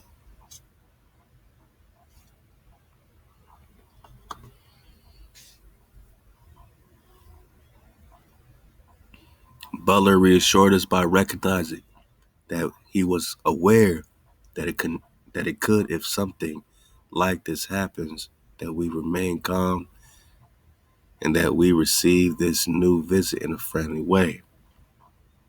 3 men were on their way to our ship. It was the first time that we had received a visit, and we did not even sail in known waters, nor did well-known people come up. The men had white suits, and some emblems stood out on them. There was a flag that flew overhead of the ship, if we can call it that. Said flag was completely blue, with a white circle in the center. We helped the men up, and they greeted us kindly. Shaking our hands, one of them introduced himself as the captain and asked us what we were doing sailing through this area, crossing the wall. "What y'all doing crossing the wall?" Butler spoke for us and informed him that we were sailing through the Antarctic polar circle and that a current had brought us to the other side, and that we had decided to navigate through these areas to investigate it. It would be my impression of the moment, but he had noticed a certain com camaraderie, camaraderie, CAMARADERIE between, camaraderie. Hey, there we go. A certain camaraderie between Butler and the officers. The same man turned to look at his other 2 companions, and they were surprised by this feat. They commented among themselves that it had been a long time since they had seen something like this. He apologized for the way they should have approached us, and also the way that they had to approach. By saying the following words, he explained to us the reason for this concern. "We are very sorry that your visit does not seem to be welcome. It really is, but it's been a long time since we have seen people cross the walls. In fact, we don't know how they left them either. But it doesn't matter now. I'll give you this map with directions on how to get to land safe." This last sentence was not well taken by any of the group. We looked at each other with some fear. I dared to ask them, "Safe lands, did you say? Are there then unsafe lands?" "Well, the lands where you come from are quite insecure," replied the man standing behind. "Do not worry, you will arrive safely navigating in this direction." It was a unique moment to be able to understand the situation a bit. I spoke again as the owner of the boat. Excuse me. Where do you come from? I had millions of questions in my head from the ancestral republic, sir. The man answered me in a limited way, adding then, do not worry, I understand that you have many questions at this time. I promise you that they will give you all the necessary information when you arrive in these lands. Indicated, we will inform you that they will arrive so that you can receive them immediately. The men withdrew quickly, looking in all directions as if looking for something. The strange visit left us more questions than answers, but Butler did not hesitate for a moment, and as a great leader, he woke up the group that was still fearful and somewhat hesitant. The fate was clear. Now we were heading to a new land called the Ancestral Republic. We sailed for a long time, following the course indicated by these men. Butler indicated that it was important to follow this direction rigorously. When several of the team asked the captain about what we were going to do to tell before the visit, he preferred not to continue with the subject, as if he had completely changed his mind. Although he told us the following, quote, after what happened, I think we all have to open our eyes. Luckily, we come across these people and we can go to safe lands. And it's funny because, what if they didn't come across these guys and they went to other lands other than what they gave them to go to? It's kind of like gatekeepers. Okay, you got it. Whoever comes through the gate, direct them here. Hey, welcome to our place. It's all safe. You want to go to a safe place? Go to this coordinate, you know what I mean?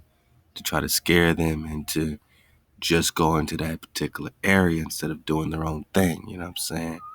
What else could they have, possibly seen or investigated? I mean, interesting thought, but let's go.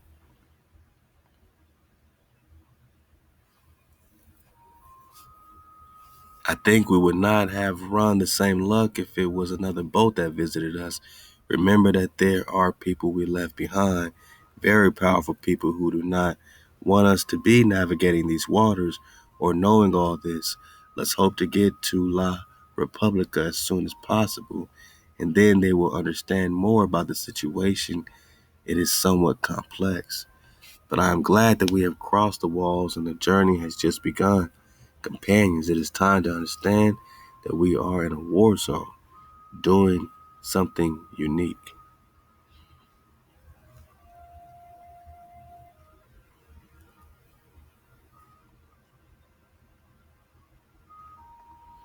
So you're in a war zone here, you're in a war zone there, right?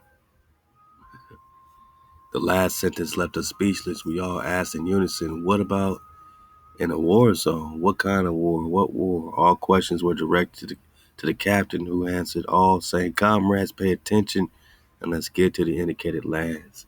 Everything will become clear as soon as we anchor.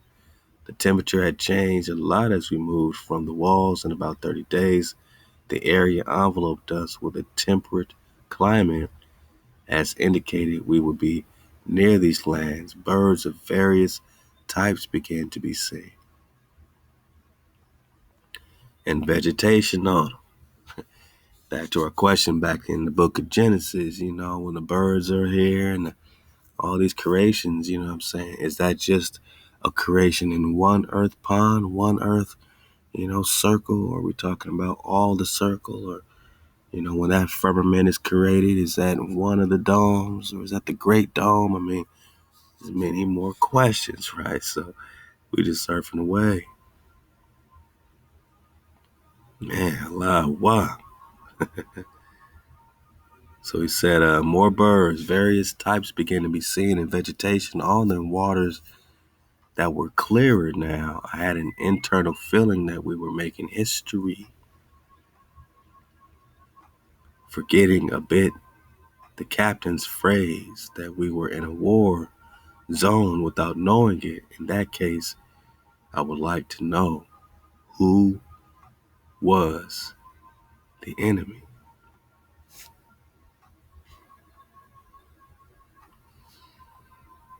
On a clear night, we could see in the distance different lights that went from the east to west, illuminating the roads and our hopes in the warm but very dark night.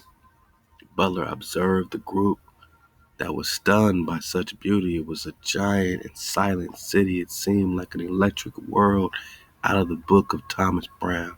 We decided not to wait any longer in unknown waters due to the possibility of being attacked by an enemy that we were still unaware of due to the warning from the ship that had intercepted us when crossing the walls and alerted us to the danger and to the supposed war that was being waged.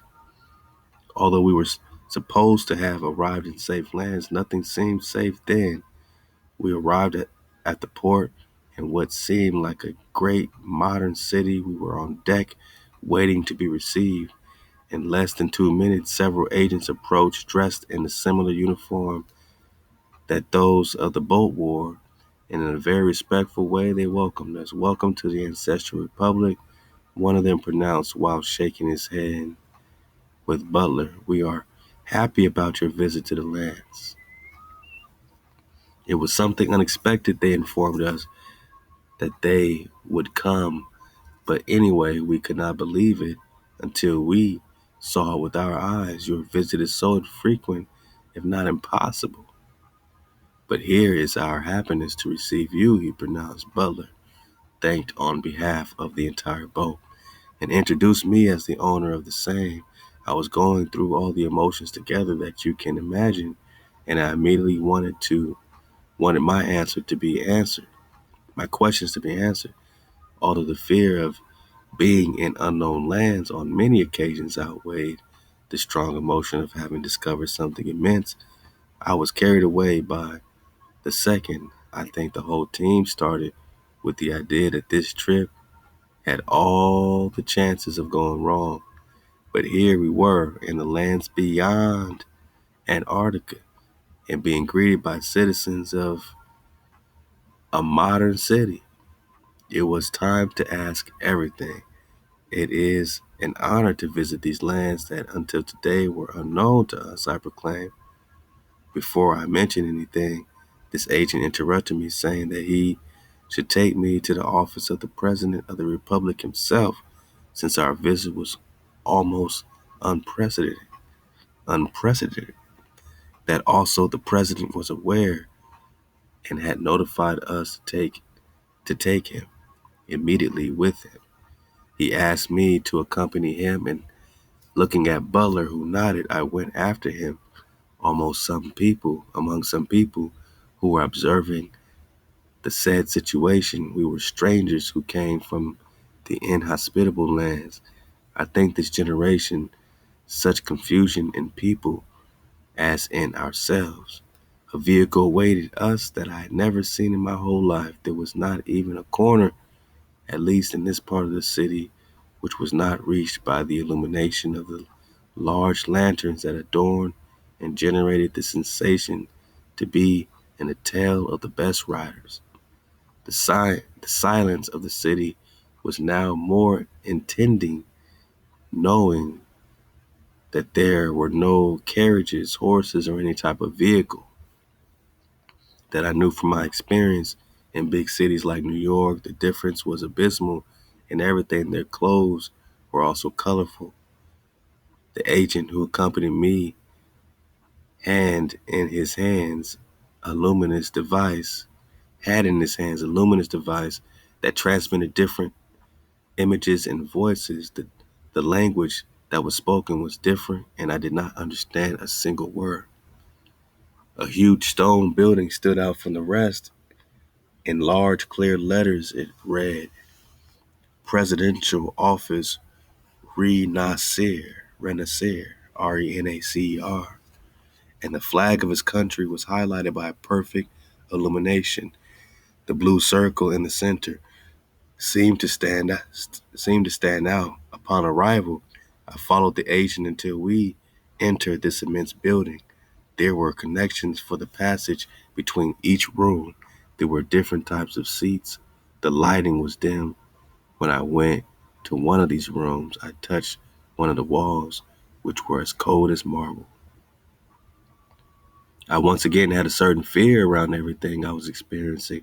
I understood the protocol that our visit was not common, but I was already dizzy between so many stairs that we went up. The agent asked me to wait for him in one of the comfortable seats.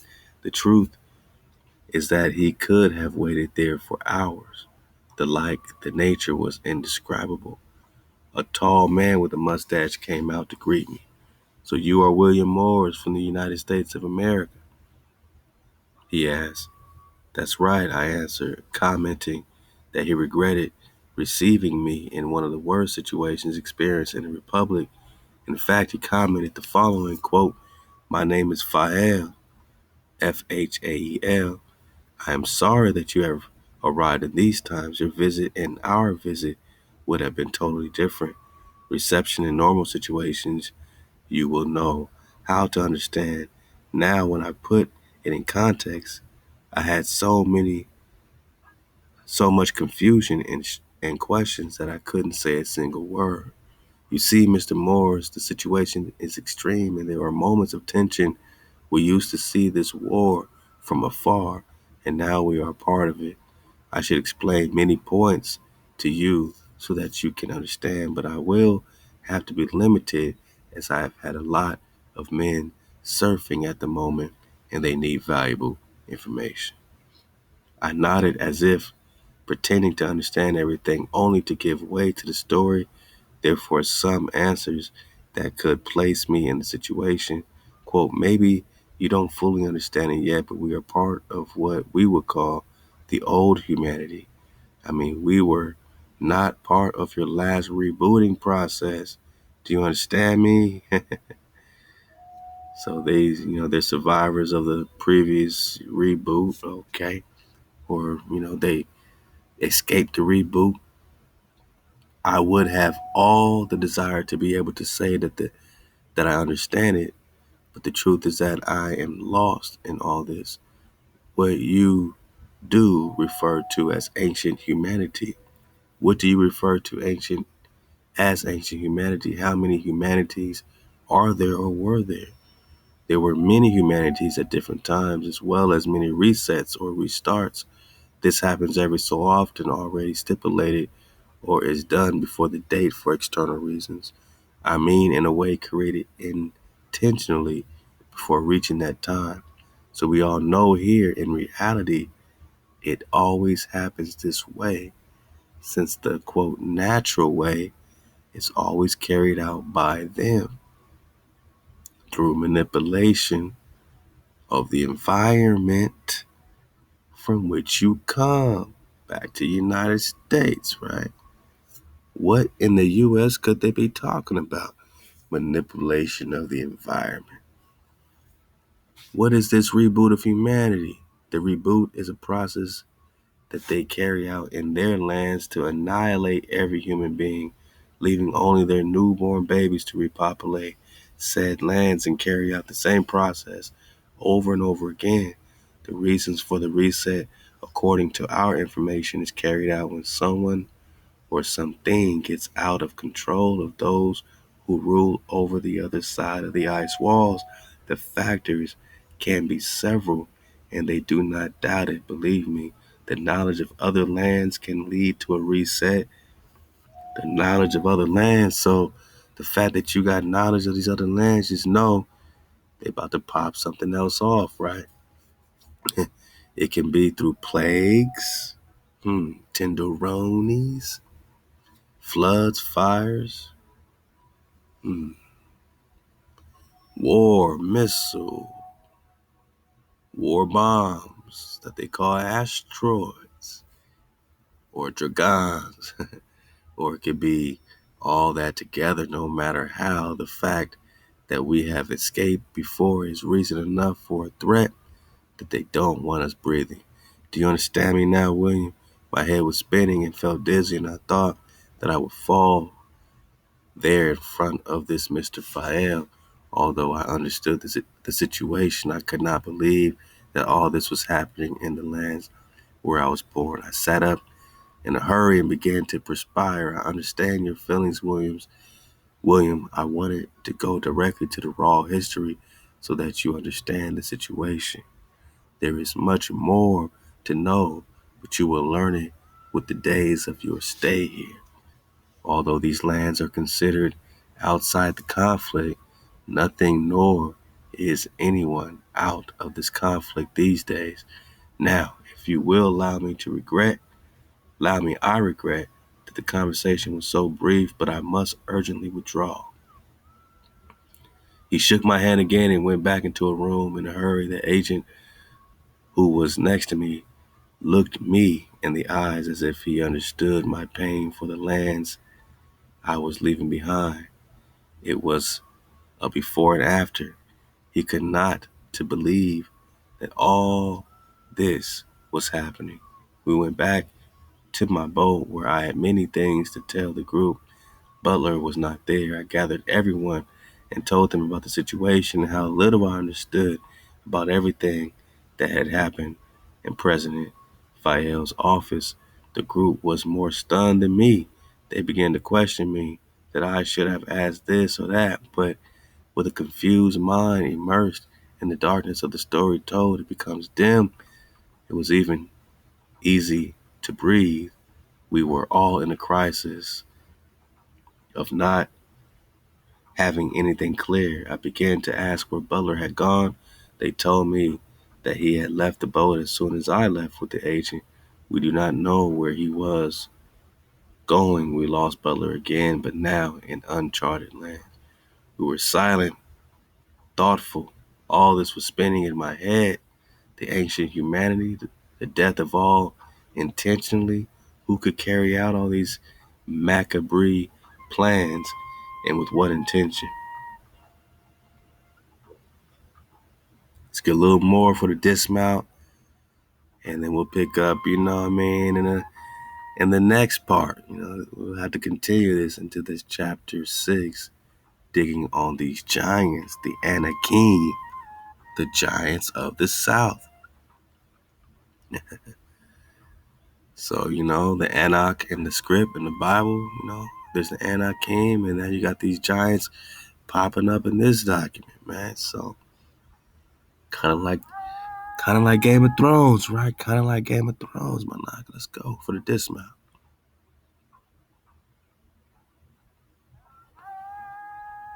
When all this came to my mind, a deafening sound suddenly invaded from the heavens, and an explosion sent us to the ground. It trembled, and the water shook our ship as if it were made of paper. Everything exploded around us. Our wide eyes did not understand what was happening. We ran on deck and saw the worst warlike landscape anyone could observe. Not even in our times of war did we see anything similarly. Everything was destroyed. People were shouting in the streets.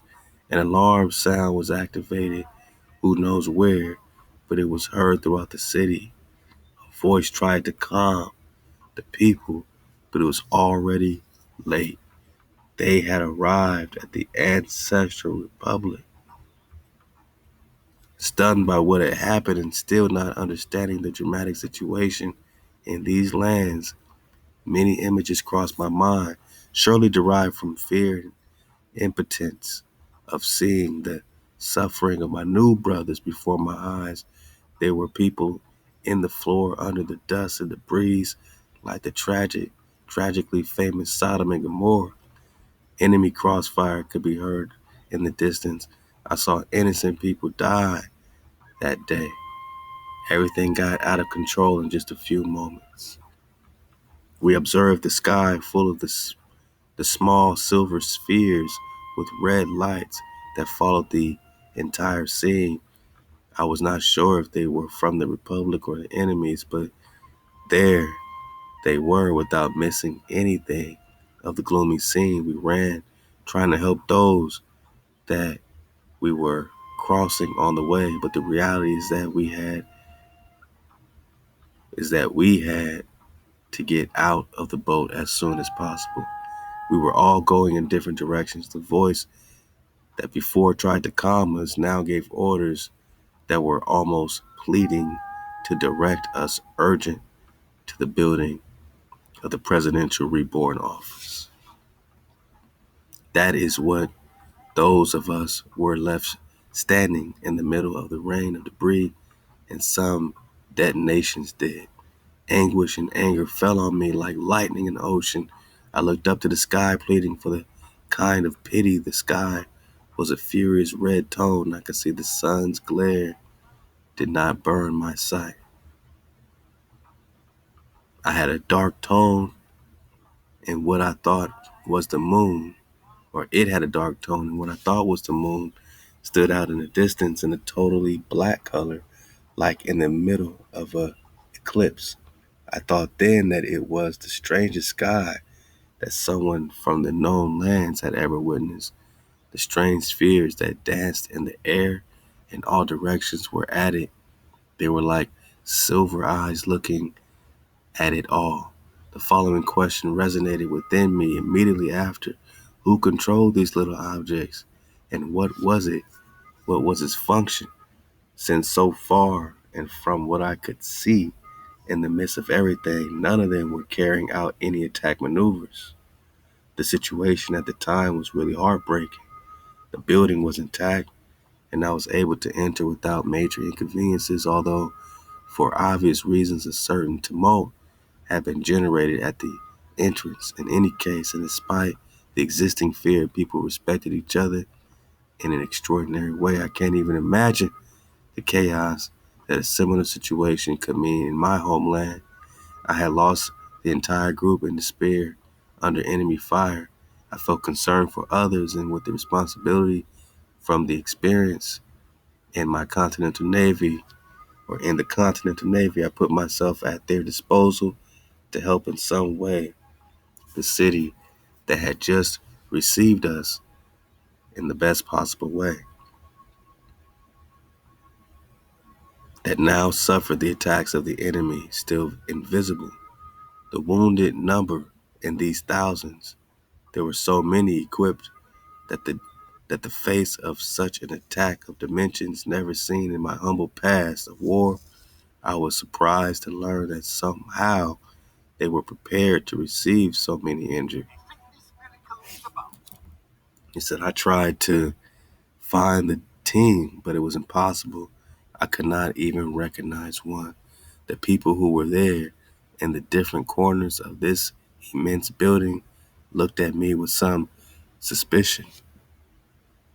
It was a person just arrived from other lands, and with me, there had also come a fierce and fatal attack that would leave at least a quarter of the city destroyed. I tried to go without getting lost between the different floors and be able to find the office of the President Fael. I needed to speak urgently with the high command. I also wanted to satisfy my many questions about the enemy to put myself at his command. This attack was not going to be one like any other. It had touched my heart so much that I felt equally part of these lands as much as the others who suffered by my side, as if my blood had been born here a long time ago. To my surprise, I found Fael, and with an extremely worried face with Captain Butler. I called his name without being able to wait to arrive among so many people around. Butler made a kind of typical military salute from afar without losing customers. I was glad to see a familiar face, and it generated confidence in me amid so much a typical war madness. I greeted as best I could with a broken voice to Fael, who said everything with a melancholy gaze. He showed to be dejected by the situation, which was no wonder. I put myself under his orders to help in what he needed and required such a situation. Fael thanked the gesture, but commented that we could do nothing more than wait for the moment. Although unsuccessfully, I tried again to deposit my many questions. The moment deserved it in my mind, but Fael was in a heated conversation in a kind of tiny communicator. where the other voice was constantly repeating voice, and the following was clearly heard. Quote, "We request support from the Anakim. We have no other option. Fa'el." This was an attack planned to destroy a civil and safe zone. "There is no going back." Butler turned to me with the typical look of leadership, reinforcing my idea that what I had heard, are they talking about what I imagined? He nodded. "It's the Southern Warrior Giants." And so they done crossed this ice wall and, ran into some other chaos, and now they are needing the help of what's called the Southern Warrior Giants. All right, back to these Anakim. Says, Fa'el listened to him and released a phrase that left me even more intrigued. Not only that, they are the saviors of our people. Whoa, the ones who took us to these lands before the reset of our time. He later commented to Butler that he should go, but to do what was needed, and quickly returned to his office with 3 agents who followed him. Butler asked me to accompany him, and I followed him as best as I could among thousands of agents who came and went. Another attack was feared. The war was brewing in the same land that we had stepped on only a few hours ago. The captain told me that it was time to rest before embarking on a new trip and another destination. I stared at him as if expressing my fear again. Also, I was not sure if our boat was still standing. Explosions were heard outside. It was. So when I managed to ask, where would that destination be?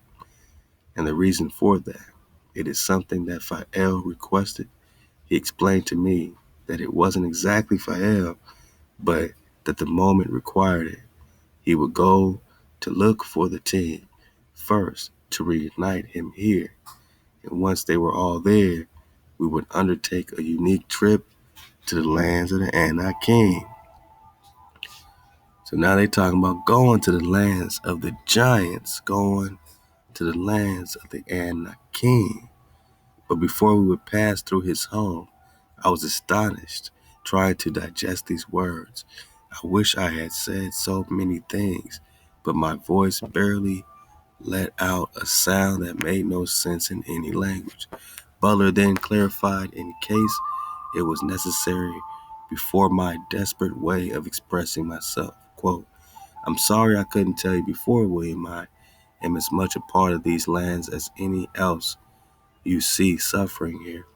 I was born with ancestral blood, and I am watching my brothers die. Apparently they want to repeat history even in these lands. It is time to save back to the only humanity that has survived a custodial reset, and that can save us all. Who better than the same ones who helped cross the ice walls back then?" Butler then marched off and lost himself among the agents waiting outside. I lay down in the most comfortable bed my body had ever been in, intending to sleep, but who was going to sleep after everything I had experienced? How would my reason process so much information from a human story never told? How could I not see the eyes of my new brothers failing and falling into pain and not feel that we were on the right side, and that we had escaped from a sinister place that I used to call home? These feelings hit my chest with a grudge and deep poison. I would, in that instant, want to open the doors to the innocence we left behind, to the loved ones of the known lands.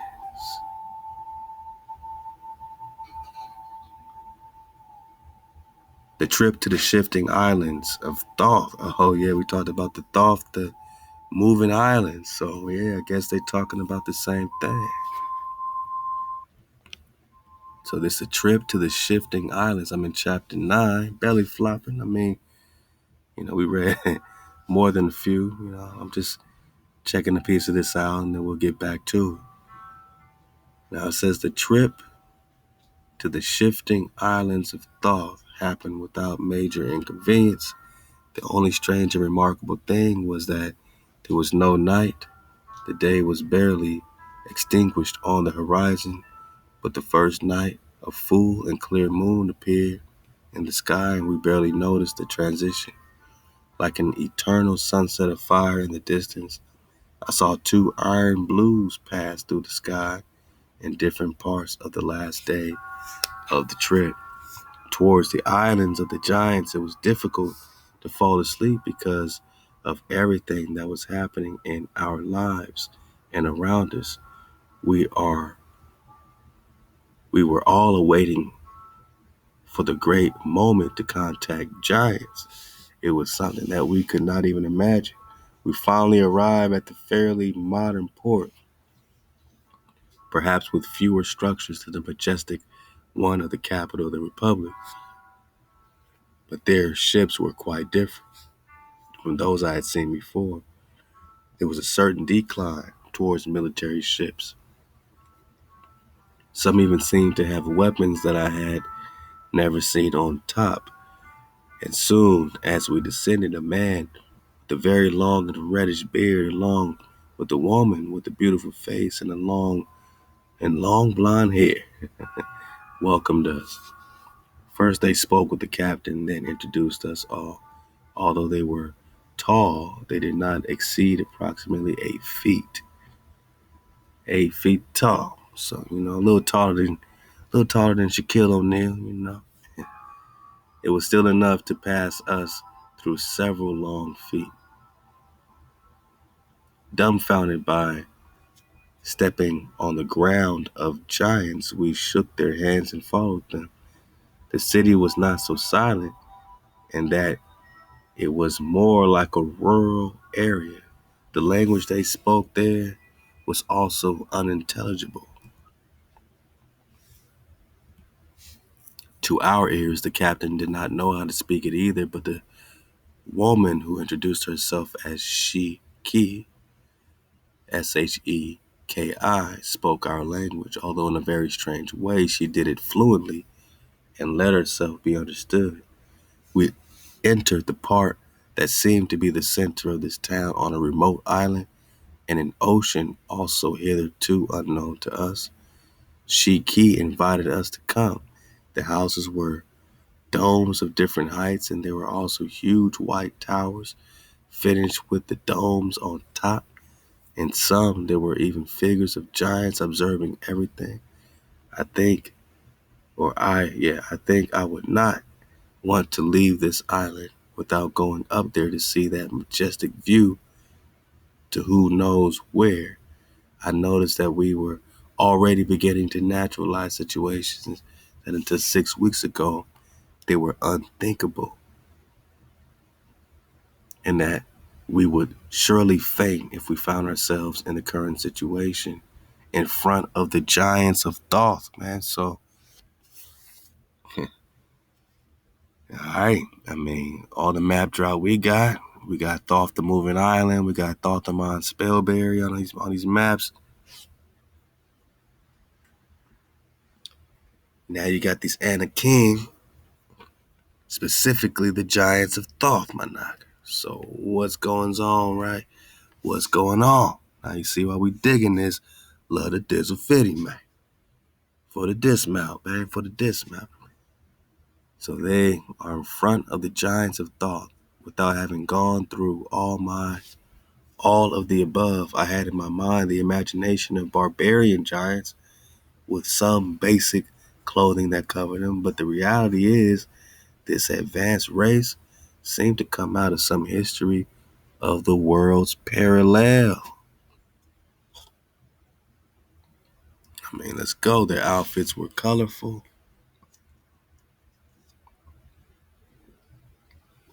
and adjusted to their large bodies. We could see later approaching the downtown area that there were thousands of giants of all sizes, but they never descended from 2 meters 20 or 2 meters 30. And we have come to see giants as tall as 4 meters. Butler told us that this race of giants was so important to know our past, since there was in them ancestral human blood and giant pure blood of the ancient lands of Anak. He told us that later they would tell us a little about the history of our race, link how the ancient and pure giants joined with the ancestral humans to carry out one of the most powerful forces that ever existed in the known lands to face the custodians, known as the Great Tartary. Oh, bring it back to Tartaria, right? Known as the Great Tartary, which could have changed the course of our history forever, and which in any case marked a before and after, generating radical changes both in the known lands and in the worlds around. Shiki approached where we were with Butler, talking about this topic that he tried to follow closely without missing any details and mentally writing down the thousands of questions that arose in any events. I noticed that the giant had in her hands a huge book that she offered me, saying this would help me understand much more about the past of our races. As soon as I opened it, I noticed several maps. She marked a special page where our home was specified, the known lands, and its surrounding below. And at the following pages also detailed what was known about the lands, their races, and history. Again, when I thought I had seen everything, I felt a fire inside me that burned with every page. My face was stunned in expression, trying to imagine this new personal discovery. Shiki noticed in my expression that I was plunging into information. He told me not to try to digest it all at once. With time, you will understand and it will assimilate. And you will assimilate it. He tried to reassure me how many lands are there. I got to ask at his expression with a smile, understanding my frustration. Quote, 178 known worlds. We ain't talking planets, my noggin. Hey, we gotta keep the water flowing, we gotta keep the fire burning. We're talking about worlds beyond the pole. And last time we got that's 178 associates of ours, you know what I'm saying, which would be 179, including what we know as the known lands. But 178 known worlds at least, my niggas. So it could be 1,000, right?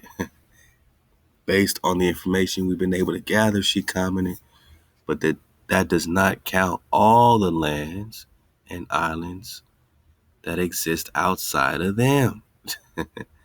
Wow. So even outside of that 178, there's more lands and islands.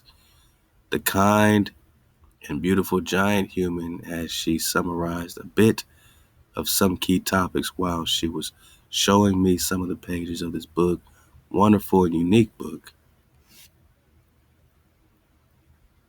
We stopped in the lands of Anunnaki, where his face changed. The Anunnaki race has always behaved in a hostile way towards humans since the beginning, also commenting that they were united by an old treaty. We're talking treaties, we're talking custodians, right? So who would be the custodians, man? Who's behind the veil today? What treaties is in place, including the Antarctic Treaty, guarding this ice wall? Would it be the moment most awaited by me, culminating moment where I would know the true beginning of human life, the true origin I will not anticipate for the moment. I will only say that this conversation, in case the trip itself had not already done it, changed my life completely.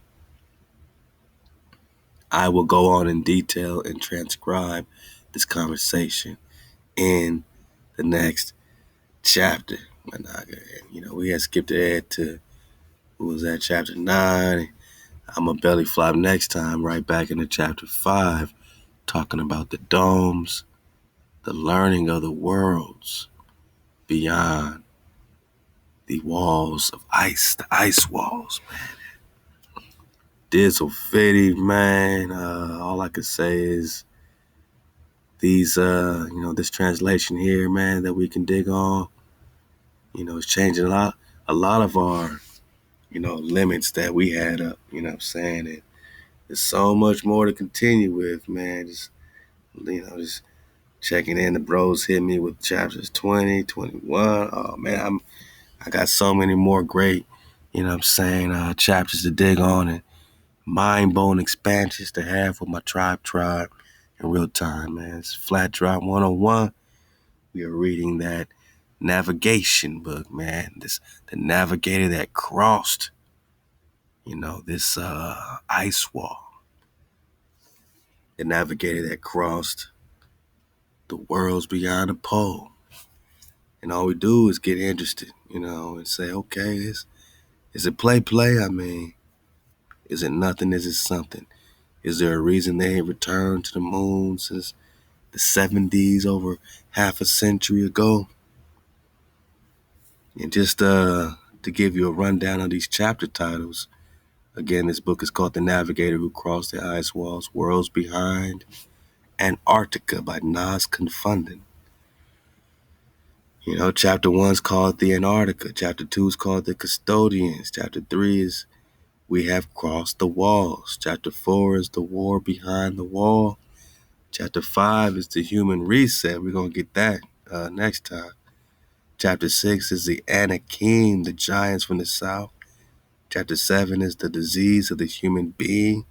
Chapter 8 is Human Greatness. Chapter 9 is The Origin of the Human Being and the Revealing Book of Shiki on the Other Worlds. Chapter 10 is The Domes, the Learning of the Worlds Behind the Ice Wall. 11 is The Giant Humans and the Giant Tartary. 12 is Giant Humans Against Custodians in the Known Lands.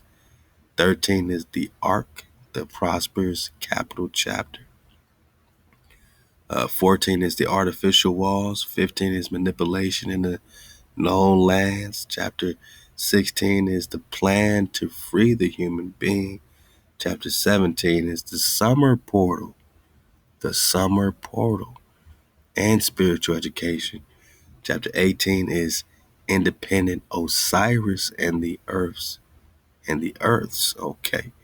Chapter 19 is The Lands of Orion and the Greys chapter. And chapter 20, my naga, is The Earths of Mars and its civilization. And the last one is chapter 21, The Last Great Plan. Yeah, I'm just digging on it, man, in real time with my nagas, man. Keeping the water flowing, keeping the fire burning. And remember, my naga, this book right here, The Navigator Who Crossed the Ice Walls. You can get it. Get your Kindle on, or, just get it right off Amazon. Go ahead and dig on it. The story of this navigator, William Morris, after the War of Independence in the United States, decides to investigate the waters surrounding the Antarctic Circle. With his boat finding an unknown passion, or Shalak passage to an open sea.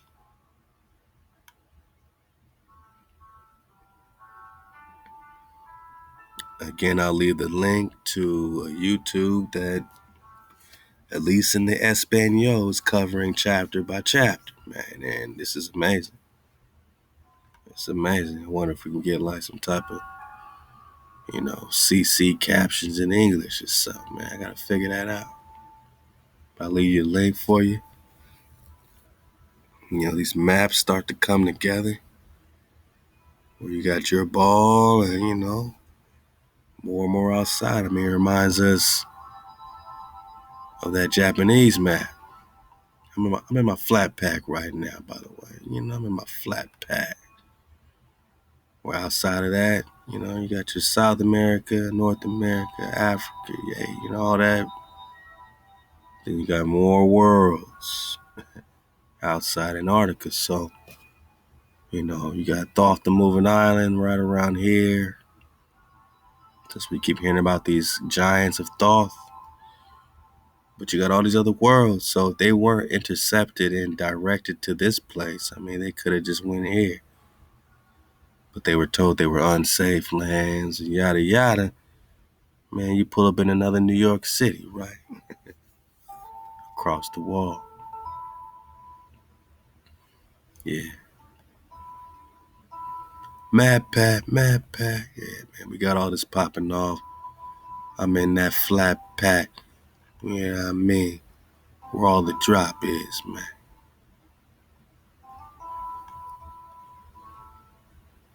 You got the Flat Connected Universe series, 1972 Flat Earth Archives, Worlds Beyond the Pole video series, all the Flat Drop series. You got the Flat books, links, maps, documents. And we're going to need them now more than ever, man, as we are digging on orientation. You got PDFs, you got Word docs, a great source here called The Enlightenment of the World by John Abazayi. Been digging on it for years. Electromagnetic Flat Earth PDF, Flat Earth Pod. Hey, it's all happening. How many worlds beyond the poles, man? Flat Earth Secret Work Shield, USA Archives. Ahab to the Aqua Selma. Just surfing the wave. Digging on orientation. We gotta ask ourselves and keep asking ourselves, how many more worlds beyond the pole, man? Love to Young Dizzle Fitty. Hit him up on IG. Young Dizzle Fitty. YUNG Dizzle Fitty, man. Yeah, they get out of one, they go right into these other geothermic situations.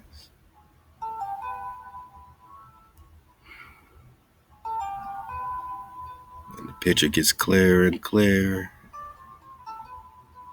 and clearer, man.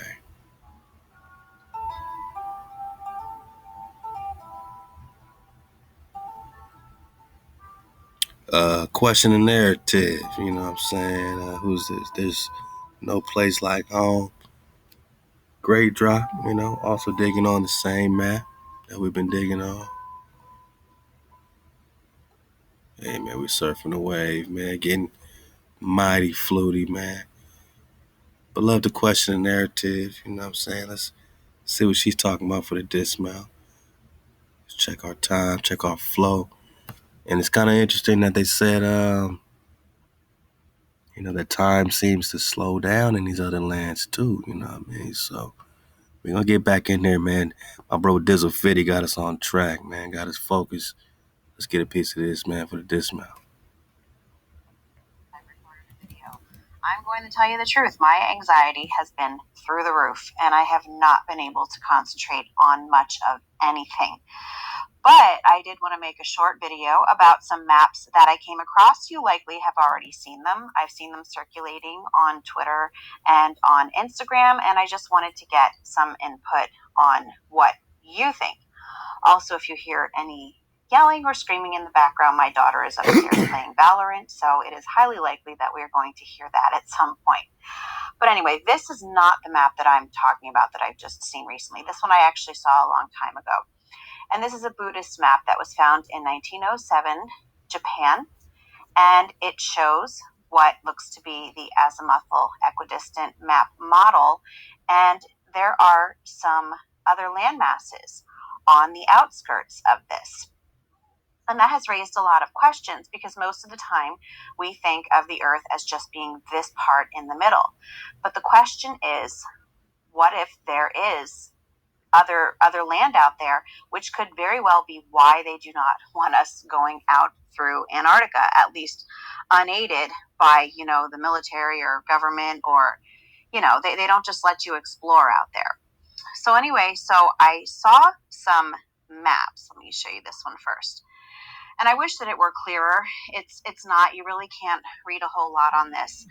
But this would be, I believe, yeah, this one, it would be where we live, right here. And then here are some outer land masses here.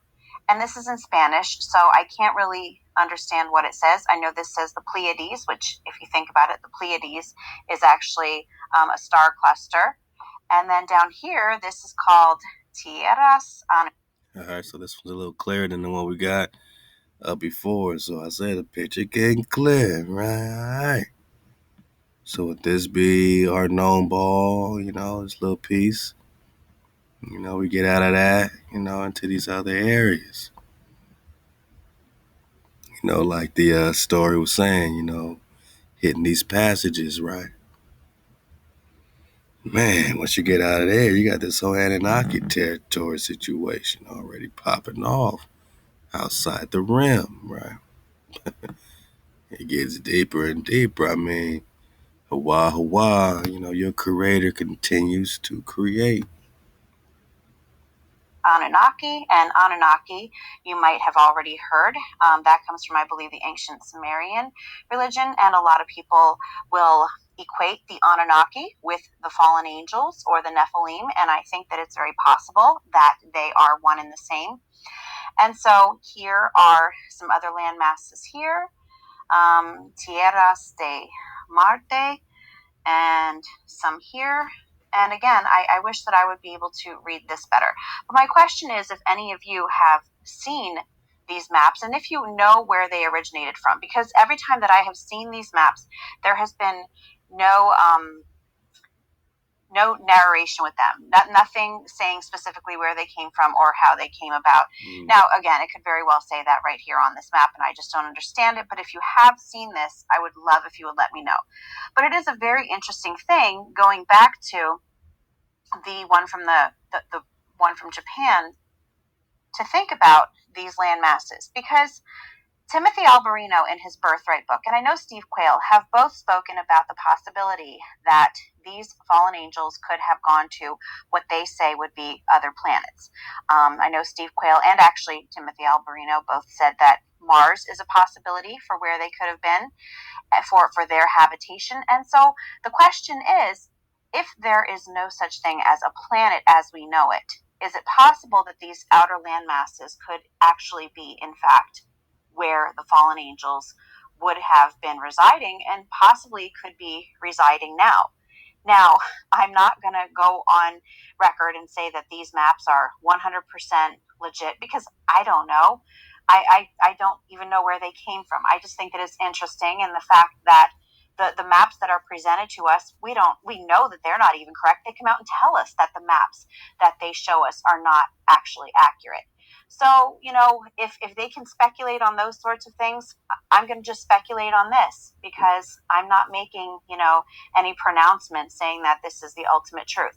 But it is something really interesting to think about. And this is just a close-up image from the other map of what would be Earth here, and then the outer land masses here.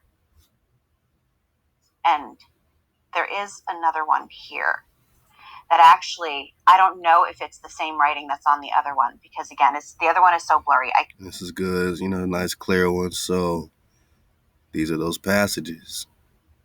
We even seen that before, digging on that Terra Sancta map, that it looked like they were just passages that went right through, you know what I'm saying? So, yeah, I mean, here you got Thoth, the moving island. So we keep hearing about this Thoth situation. Well, bang, you have this whole Thoth land right outside of America, but past the ice, my nigga. It's a play. What's this Yah business, huh? Yah. You think that's the creator's name still, man? You think they could play with the creator's name like this, naming after these moons outside the wall? When the other moon is what's set in Anubis. Where's the black moon? What's causing these phases? Let's go. I can't really tell. But I don't know. I don't know what to think of this. So here we have Set and Anubis. And one thing that you are going to notice is that there's a lot of reference to Egyptian language in here, Egyptian gods. Here we have Thoth, the moving island, Libris. There's Yah and Yah. And Yah is what we call God. Mm-hmm. Sagittarius. Who's we? Yeah. If she calls that the creator, and you calling that the creator, my naga, you might need an intervention. Pitatia, Gemini Set. So we've got that Set in there again, and that's an Egyptian god, as is Thoth, as is Anubis. The other ones could be as well. I'm not really familiar with Egyptian mythology beyond what I read in the Rick Riordan books with my kids. Here we have the Bawabat Ra, and Ra is also Egyptian god, the summer gate, and that could very well be what the luminaries are coming through. Hapis, I don't know if I'm saying any of this stuff right. Baal. Now, again, the reason that I don't know what to think of this is because I am going off of the Genesis account. It tells us that, God created the greater light and the lesser light. So, and here we actually have, this couldn't really specifically be called a light, but here we have what would be the moon and the sun, but then we also have them out here. And so you could wonder, well, is it that they are circling and then they come through here? But I don't know, they have different names. So, this is just something that I came across, and I was really interested in what other people have heard or possibly read about this, if anyone has any additional information on this. Because, yeah, I do think that it's very interesting. A lot of times, when we are told about extraterrestrials coming from other planets, somebody made a very good point. Terrestrial just means land. So it could be that they're not coming from outer space, so to speak, aliens, as we're often told. Could they just be the fallen angels coming from the outer land masses? Could that be where they are residing? I don't know. All speculation, but I saw these maps and I just wanted to get your input. That's all that I have for you today. If you like this video, give it a thumbs up. If you haven't subscribed yet and would like to hear more of what I have to say, I would love if you would do that. If you have any questions or comments, you can leave one either here or over on Instagram. I will try to get back to you. I will admit. Hey, man, we coming in hot, man. We coming in hot. So I'm glad she had some of these maps, stuff that you've seen before, stuff that's in your flat pack, man. Make sure you get the job, man. And, hit us up for your flat pack if you still ain't got it. Got a lot of maps, man. We got flat pack 2 on the way, Ether pack 3. Hey, love the Five Eyes Ma. We got the Ma pack 1 coming in hot, man. It's all happening. Hey, for the tribe, man. You got it, man. 100 proofs the world is not a globe. Flat Earth conspiracy, Eric Dubay, man. Just so much of the drop right there in your flat pack 101. And, she's discussing this drop right here that's beyond the ice wall flow. And I'm glad we got more perspective on this, man, because, these names, and, it just doesn't really seem to be a whole lot of play going on.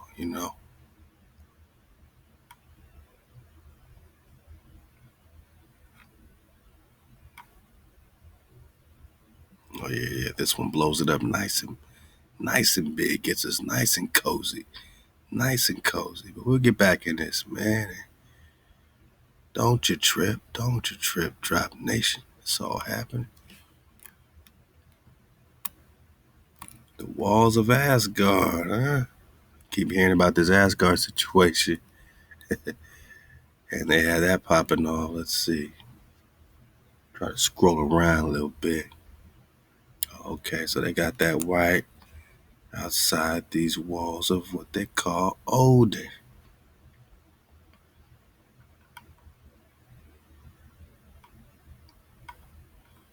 Walls of Asgard outside of Odin.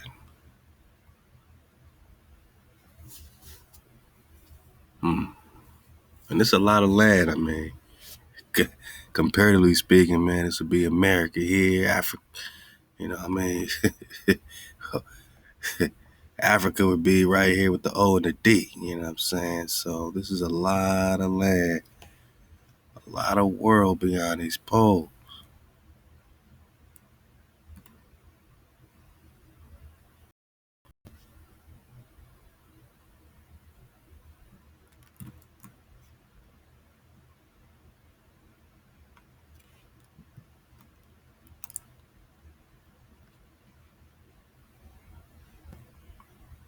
New Punjab, New Lanka, New Lanka.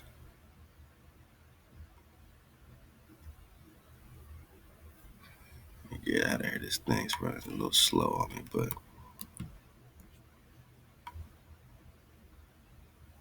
you got Atum.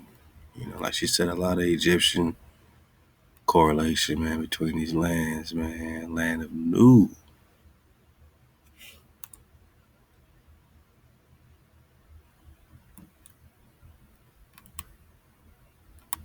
Back to that Odin situation. I'm just getting my orientation.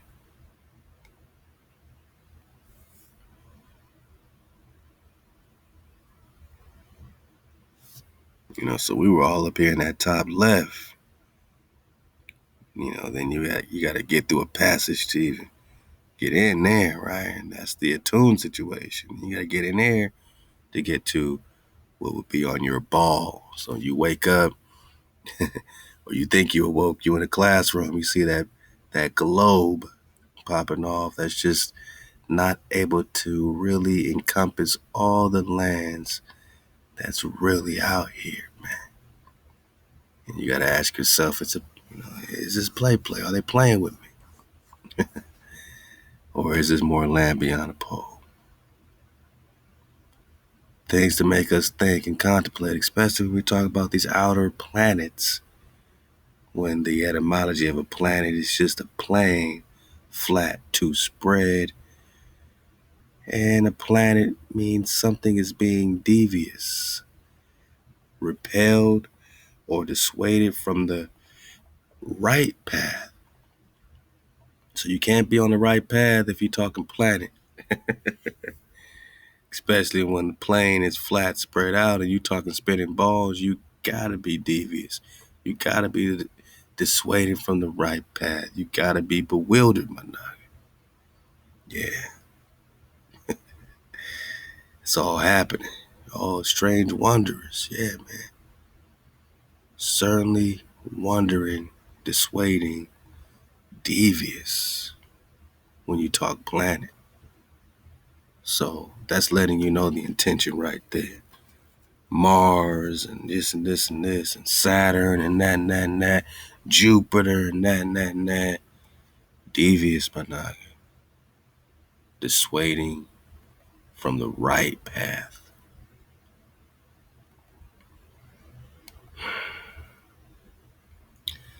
It's time to get back in our orientation so we can see clearly. We just talking worlds beyond the pole. Shalom to my tribe. Shalom to my bro Dizzle Fitty and my bro J Law, man.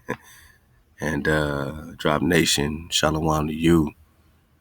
Because we're going to keep the water flowing like we keep the fire burning. And, you know, shout out to all the tribe, the dragons on the wall, copper dragon, silver dragon, gold, keeping the water flowing and the fire burning for the entire Ether Squad at 432 to drop. Radio and my Nagas, making sure we got our materials for the fence and making sure we don't run out. Please continue to support the GoFundMe, click below, and allow us to build. You know what I'm saying? Allow these Nagas to build for Nagaville. Allow to my tribe. Hey, shout out to all the droplets, the babies getting the real information, the real knowledge. It's our time. Teach the babies, teach them while they're young. Teach them the true orientation. Teach them what the world is really looking at. Let them know what's really popping so that they can see clearly and give, that beautiful magic they got to restoring our reality so it's no longer strange to talk about going straight. Can't be strange to talk about going straight anymore. Because when you go straight, you're hitting up more world beyond the ice wall. We'll be back in that great book. And Ahab Dizzle, we popping off, man. Just like we said we would. Shout out to the tribe. Shalom. Keep the fire.